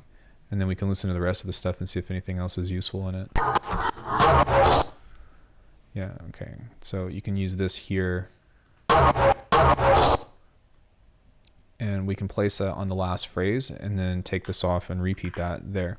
How do you get these colors? This is something from the 4.2 version. Yeah, if you come up to this little guy right here, there are these different colors, and this is just the Madeira colors. You can also import an image, and then it will create like your own like color palette. So these aren't the only things that you can get from that. Okay, so we've got this sound right here.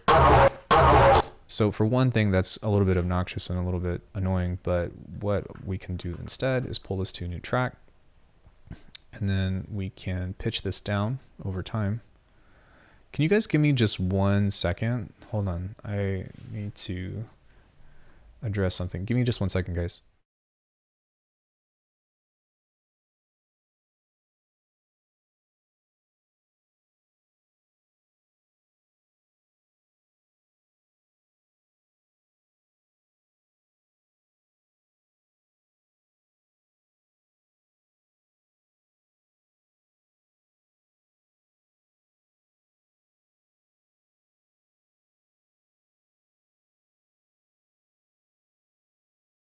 Okay, sorry, my partner came home. She is not feeling great. So yeah, within this, we can, you know, pitch this down, and you can hear how it's kind of like a bass hit or whatever. And something else that you might want to do is turn that down and see. It doesn't really matter. But we've created an interesting phrase out of that, and now what we can do is grab a filter, and we can start from here. And I am super lazy, so instead of doing, I'm gonna see if this works, but instead of doing like a automation on here, I'm actually just gonna do this. And that works really well. So something else that we can do to make this interesting is we can grab a vocoder here, and again, I'm just trying to get into like Zen mode of like making stuff, but hey Dave, how are you? But within that, we can create something else interesting within that. So we can grab this, and we're going to duplicate this over here. And then what we're going to do is use this on as a formant filter.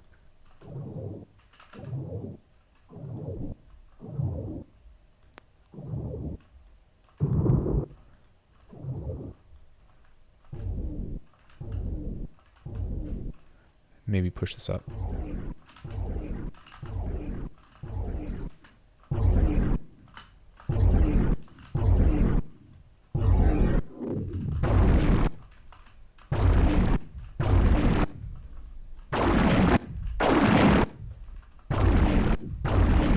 But you can hear how we created like a little bass hit out of that. And so within creating all these textures and stuff from what we made, we have something kind of like this now.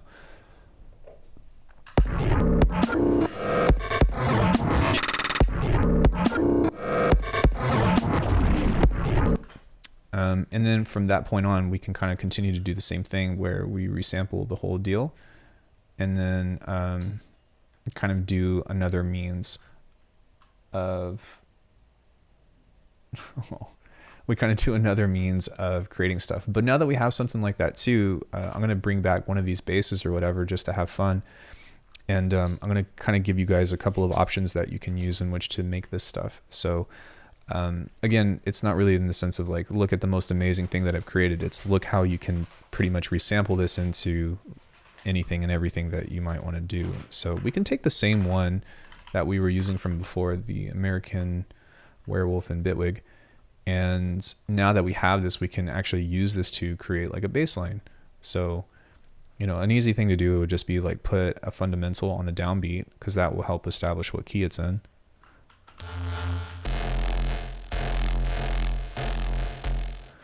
And maybe something that we can do is kind of let that play out. And then I'm going to change the color of this. But once you let that play out, we can even grab our low pass here. And now I'm going to do some automation, I guess. But we can kind of let that come in. And then what we can also think about as well is take some of these moments here. So instead of repeating like the same thing over and over again, we can cut some of this stuff off and maybe have a moment right here where we just draw in a little F note. I don't know why that chose to be blurple, but we can grab this here and change that on and do something in that sense. So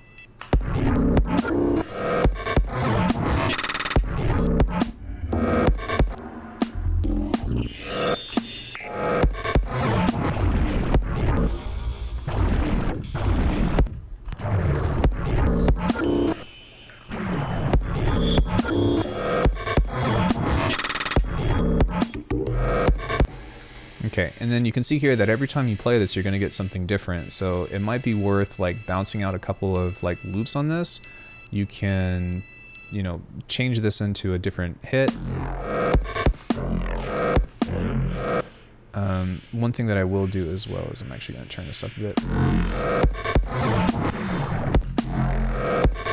You can even do a pitch bend. There's a lot of different stuff that you can do to make something interesting with that. And the other thing is that this doesn't necessarily have to be limited to bass. It can also be, you can also do this with leads. And within that, if you, well, I'm not really sure why there's resonance on that, but if you click on this and you come over to here, then you can change this. Sorry, it's got to be in this one. You can change this into voice stacking for one, but you can also change this into having multiple voices so you can create chords. And sometimes whenever you send like a bunch of tones or something through this,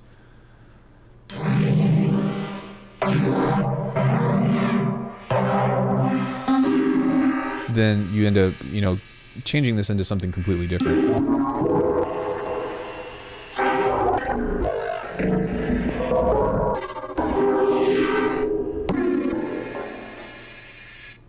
So that's just like another option that you can use in which to get more mileage out of this. But you can see that there's a lot of possibilities within this in order to create more stuff. And then what you do is you come back to this and you do the same thing. You know, maybe pick a different generator rack. Maybe I'll leave the same one on because I still like this one. But yeah, you just turn the mix on this and now you bounce out the entire thing and then you end up getting more texture. So now whenever you listen to this, I gotta turn this back off and solo that. We took the entire loop that we made and now we've got, you know,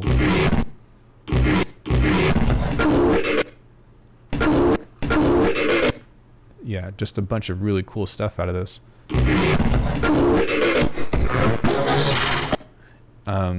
And what's really cool about this is that it starts giving you more ideas for more stuff, right? So like we just kind of started off with like an IDM beat or whatever, but this is an excellent sound stream. I don't really think that I sound much like excellent sound, but you can see that like we can just take a piece of this. JK boys, sub Alc, much love. Hey dude. But we can take this and throw this into the sidechain again, and you can use some of this stuff for different, like creating a different riff. So let's say like this is your first idea, which is great, right? Like it's a 2-bar loop, whatever. Like let's say you want to do that, and instead of creating the full 8 bars, you can just be like, okay, well now I want a different section, and you can take this particular sound and, you know, just do something like this where you let it play out. And I really need to take my own advice sometimes. But within this, I know that some stuff in here is going to be really cool, but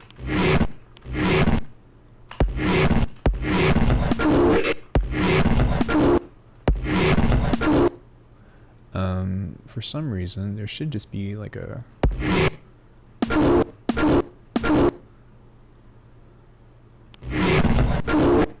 okay. So within this, you can take little pieces of this and just try to make, like, cut it up and make a new riff.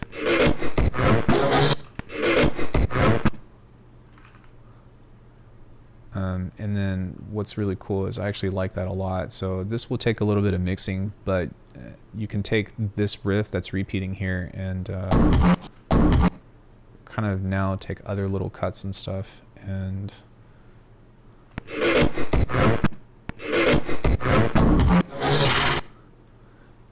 maybe for this one we can throw that there, but again we want to take the same riff idea with this and pull that in and move that over.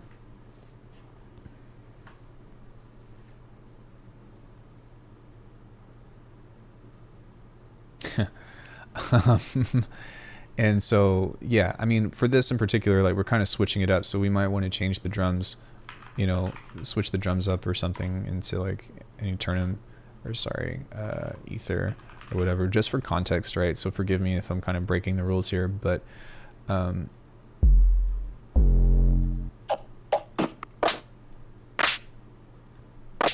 on one second. You know, let's say we replace this here and we replace this with a big snare, right? Then whenever you start playing these back with each other, because this kind of matches, I'm just changing this up to match the energy of this, but now that you have something like that, you can use these cuts of these resamples and stuff to like create variation from that. Right?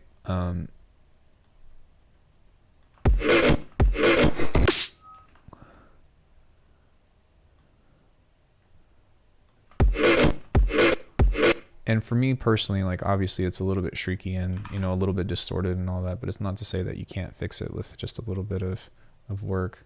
One thing that you might want to do, oh crap, I'm not supposed to be using this, but one thing that you might want to do with this is to make this dynamic, just take care of the high end, and then when you come back to here and you add a sub,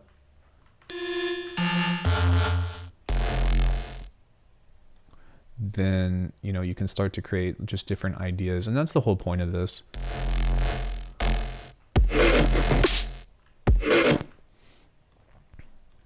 But obviously that kind of switched up into some kind of rhythmic thing. And then you can also like take this sound right here. Oh, wait.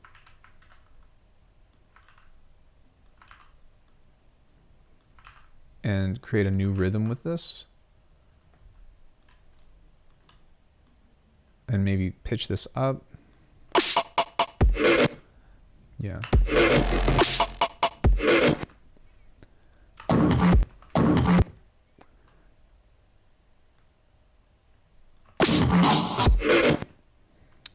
Now we've created a call and response. And again, this isn't the most amazing thing by any means, but just for the sake of context, which is really the whole thing about this, is like, this is all theoretical, right? About like, oh, this is how you can do something here. This is how you can do something here. But, you know, with creating something like this, it's an idea to start from. It's a place that you can build ideas off of. And that's the whole point is to be like, okay, well, now that I have these different sounds and stuff, I can start trying to arrange them in creative ways or different ways anyways, to be like, all right, well, how do I make this stuff work? How do I, incorporate this cool sound into an idea? And, a lot of times throwing a beat onto it or whatever can be very beneficial in that sense. But,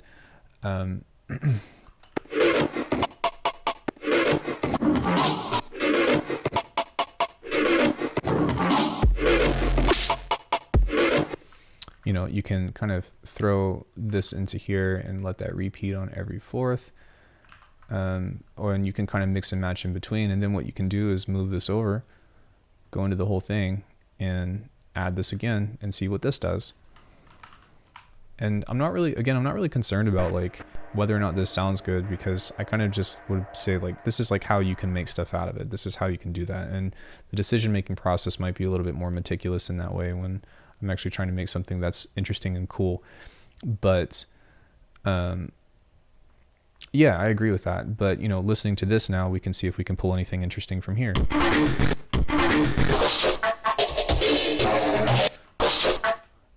And this kind of is like another layer from that. That sounds kind of cool. Of course, it's a little bit sharp, but at the same time, we were able to create like a cool little snare layer or whatever.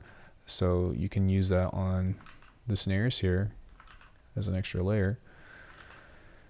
And that's like completely black. It's so dark. But yeah, so moving stuff into there, like you're starting to build and create more stuff out of this, right? So let me turn this down a little bit more.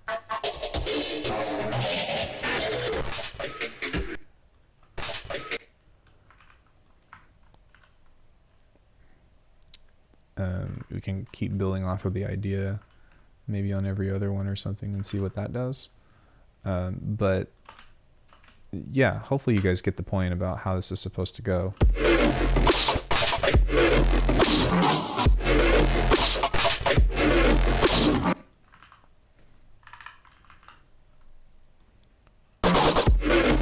Right? Or you can even kind of switch this up into a triplet if you really wanted to. 2, 3, I messed up.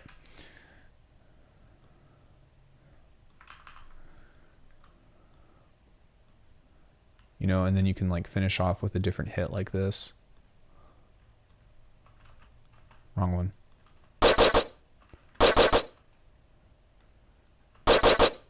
Right? So, yeah, this is super distorted and stuff, but you guys know me and I make really distorted music. Right? And then you can, like, the cool thing is that you understand the rhythm of this. So, like, you can take something out of it and use other tools or whatever. Like, disperser would probably be really cool for that, since it would mostly be lasery. But if you set that to, like, a really high thing or whatever. And we did start with first-party effects and stuff, but now it's just kind of a matter of, like, oh, there's this idea, there's this idea, there's this idea. We'd have to find the right.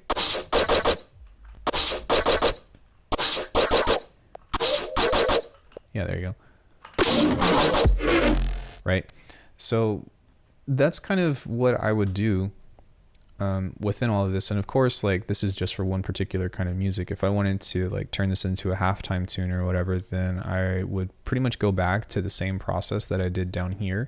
But I would begin making the percussion first, and then I would set up, an 85 BPM rhythm, or like make percussion that would kind of follow that, and then kind of create the same kind of deals. But you can use this stuff for sub, you can use it for resampling, you can use it for creating textures, you can use it for creating pads, you can use it for all that. It's just a matter of giving yourself a starting point of sound. And I think that anybody that knows how to do that is going to get a lot of benefit from this pack in particular.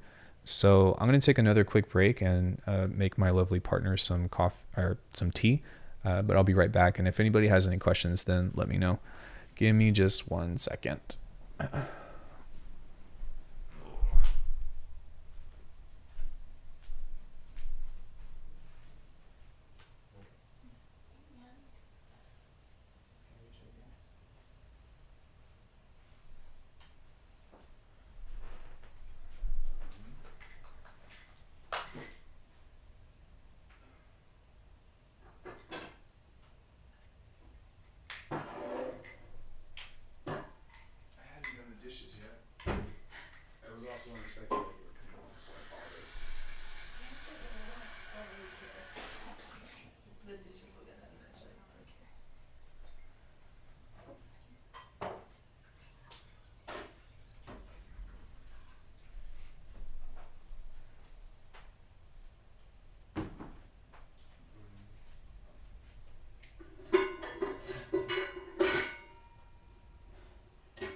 going to be a couple minutes, guys, so I'm going to put on some music.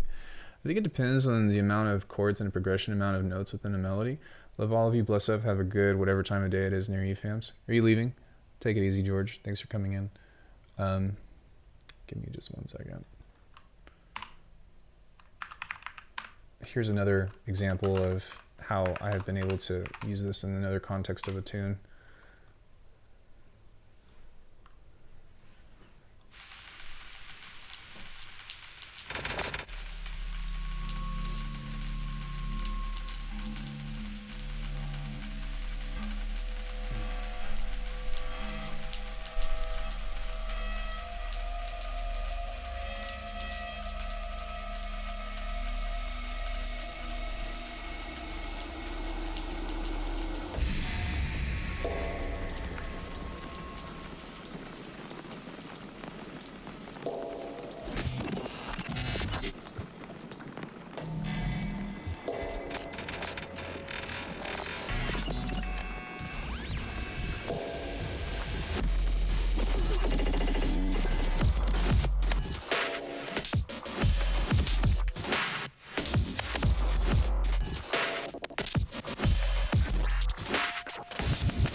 Okay, so yeah, this tune was made with like phase plant stuff, granted, but in the same sense of how I just showed you about how I curated everything together, it's kind of the same process, really, of just slicing things to either multi-sample or whatever, and changing things into percussion and interesting glitch stuff, and then kind of using all that in means of making cool stuff, and then resampling and resampling and resampling. So yeah, and like I've kind of used this to the extreme of like, I'm going to make like all of the sounds out of that. And I kind of wanted to show you that you can, but you can just as easily kind of use a single preset like this and just turn this on like this.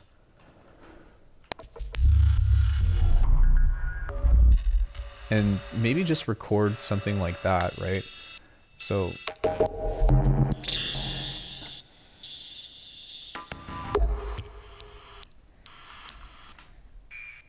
and then you can just listen to this, and I'm not really sure how it's going to sound or whatever, but you can take this piece of audio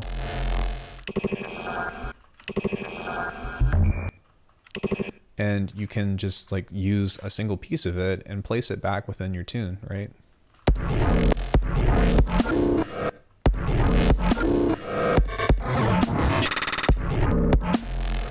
You know, you can even kind of pull this off and replace that there. And I'm kind of confused as to why this has a tail on it, because it shouldn't, but oh, that's why.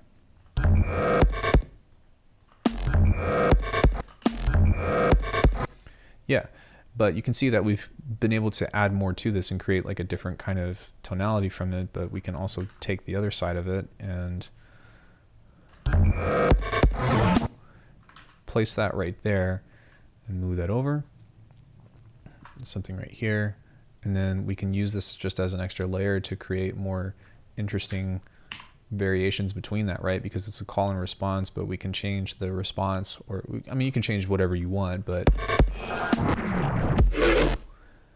you know, but once you kind of have something like that, you can use that to create more dynamic pieces to this. And of course IDM works really well, but and then within that you can, you know, place more bass notes or whatever on this, or just keep the fundamentals. So something kind of like that, or let's say on every kick you've got, you know, a sub hit or a bass hit or whatever.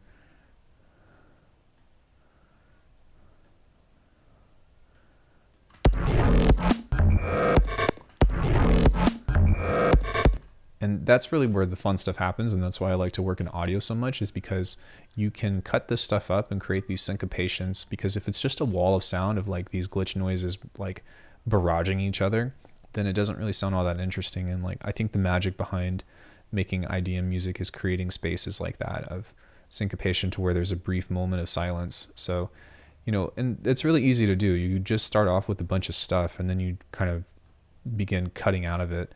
You know, even something kind of like that, or something kind of like that. Maybe here you cut this off, and instead of that going there, but you'll see how this will change.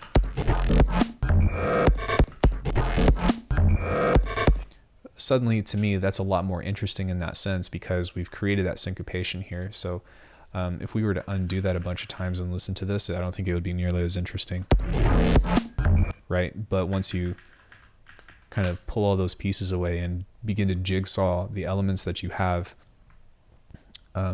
then suddenly you get a lot more interesting stuff, in my opinion.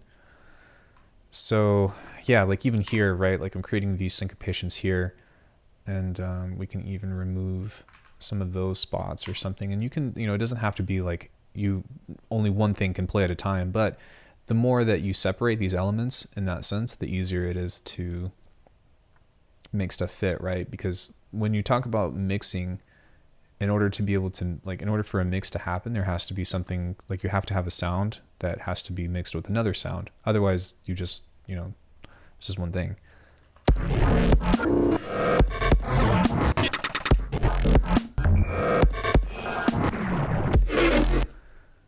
You know, which that was way cooler than what we initially started with.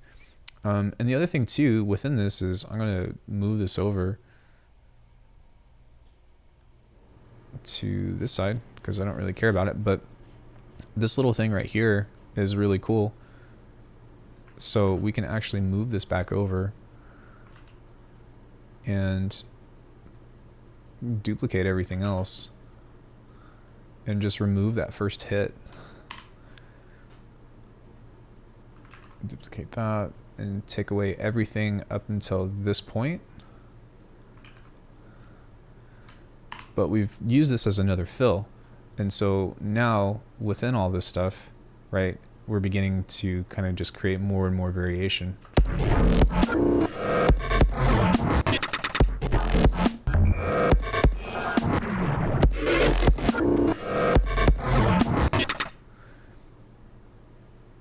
You know, and what we can do too that makes this stuff really fun is that like we can create anticipation, right? Because we made a small change, but then we repeated this phrase here. But since we've done that, we're thinking that something is going to be the same within this element or within this section because of how it begins, right? But we can change the sound with another piece or another element. So we can even just bring in something like that and then, you know, like grab a pitch thing or whatever. And see if we can double click and, you know, do something cool.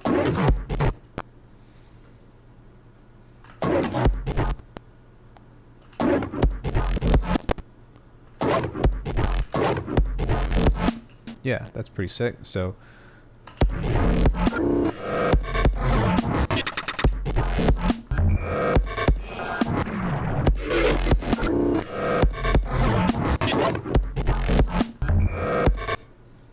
and then instead of repeating that phrase there, we can kind of maybe get into the next piece of this, which would be to start to stretch out audio and do interesting things along that line. So maybe try,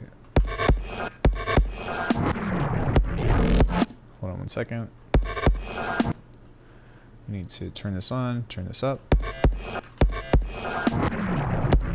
Okay, so sometimes you'll have to fiddle with this, but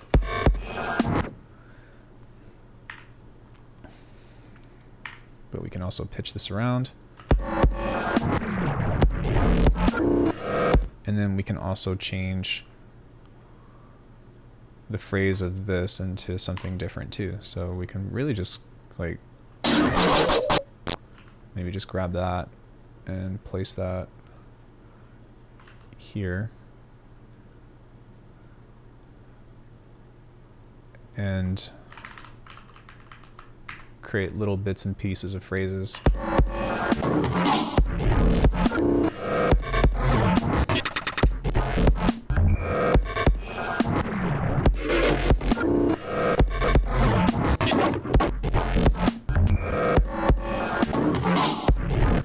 And then one last thing that we can do in order to kind of finish up the phrase is we can make this a little bit longer. And then we can do a quick pitch bend of this, kind of like so.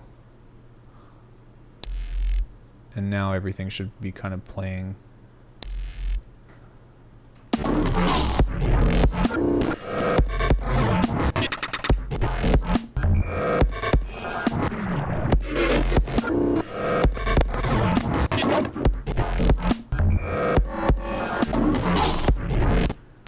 Yeah, so now that we have something like that, another thing that we can do is we can go ahead and bounce this out again, and then I'll use a different preset.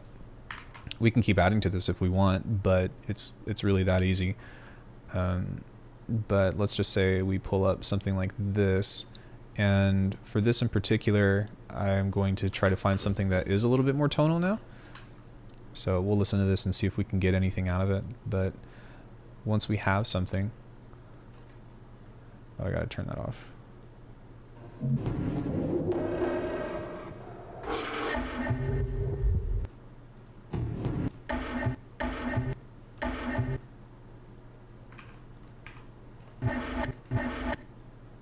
That's one candidate.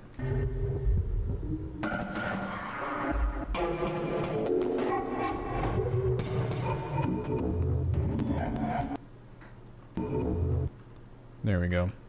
So let's go ahead and pull this into an EQ And let's find out what key that is.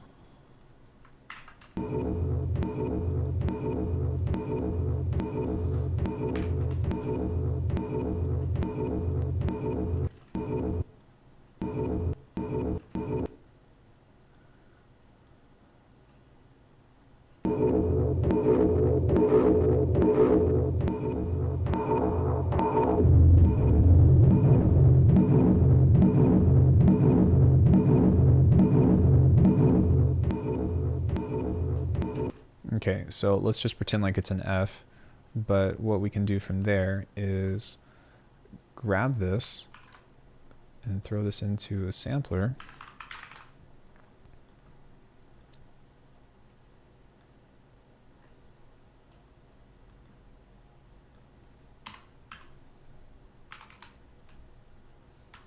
And now we've created an instrument from this that we can throw into the sidechain as well.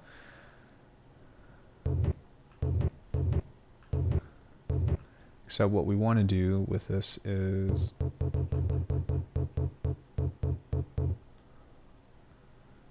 turn this off. Is we're going to get rid of this, and then we're going to set a loop here and then crossfade it. Maybe not that far, but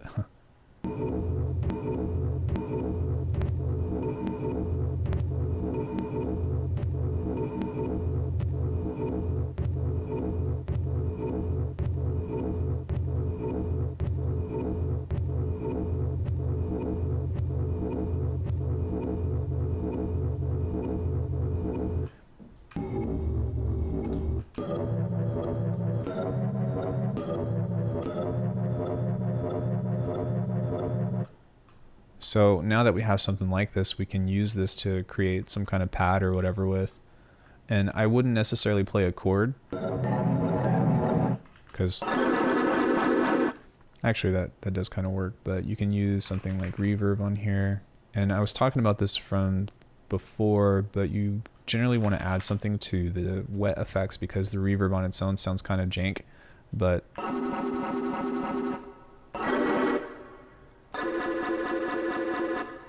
what you can also do is give this a lot of attack and then give this a filter.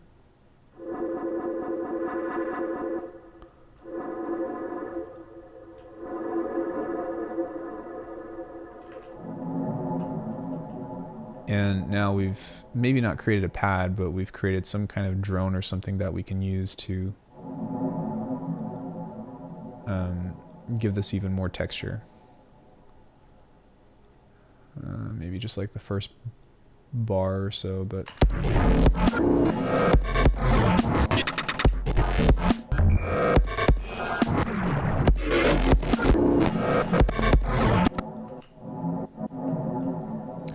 maybe for these, at least as far as I can hear, I can't hear it that well on my speakers because it's being masked up, so we can kind of, or we can give it a lot more attack.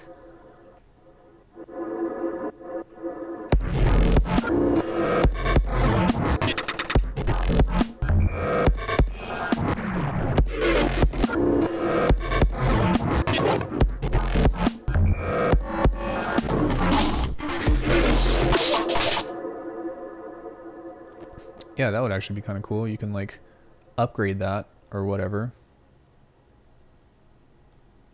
into, where is that supposed to be? Yeah. You can take that or whatever, like coming out of that.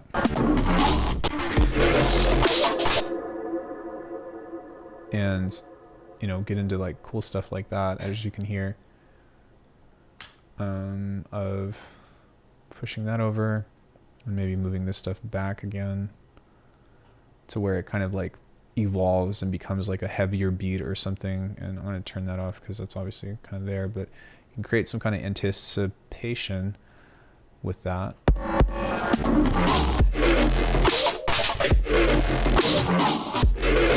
Right, and then that kind of upgrades the beat or something. But does that make sense? Like, there's a lot of stuff that you can do just from bouncing out a single preset. Like, the only other thing that we made was the kick and the snare, and that was obviously like a garbage kick and snare, but just as a matter of like how quickly you can throw something down and get ideas together, I think that there's a lot of potential and variation between that. So yeah, the ÆGIS pack is currently on sale on my website. There is a link in the description if anybody's interested in that. Does anybody have any questions or anything that they would like to see, or anything else regarding all the things?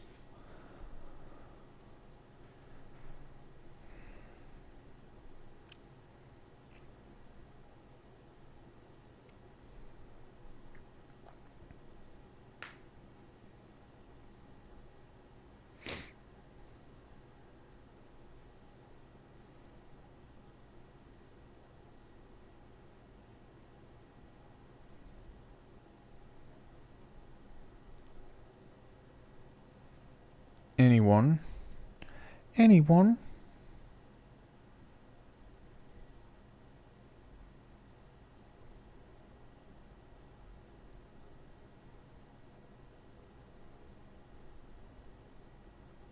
Nope. Thank you for the stream. Caught the tail end of it, but still. Well, towards the beginning, I just kind of went through the demo, and I talked about the sampler stuff that's available, and kind of like the new frontier of how this is going to influence a lot of sound design that I do in Bitwig. But then towards the end, or I guess towards the second half of the stream, I said, okay, well, here's how we can, take any of this and start to make stuff that's interesting and cut it up into glitch or whatever. And today's choice was like doing IDM, or kind of like just like super glitched out music or whatever, but you can easily do this with halftime or whatever. But yeah, I kind of just wanted to showcase like all of the use cases and all of the inspiration that I take for these randomized sounds, and how I try to apply them in context, and about how it could be useful to you. But yeah, thank you guys. I really appreciate you all sitting through with this demonstration in this pack. I don't really have anything else that I want to do today, to be honest. I might be back on stream later to play some Elden Ring or something, but as of now, I think that I'm ready for a break, because I've just been busting my butt with this pack, and I'm ready to kind of chill off of that. But hopefully this was informative to you guys, especially if you're intrigued by, what Bitwig can do. Bitwig is capable of making some incredible sounds. You just kind of have to, go fish for it a little bit and put some study time into it. But I've done a lot of that work for you, and if you guys are interested, go pick up the pack. Let me know what you think, and let me know how I can do anything better. But yeah, I think that's it for me for now. Maybe I'll see you guys later for some games or something. Thanks, everybody. I will see you all tomorrow. Oh, Wednesday. I won't be on tomorrow. I'm going to be training tomorrow. Bye, everybody.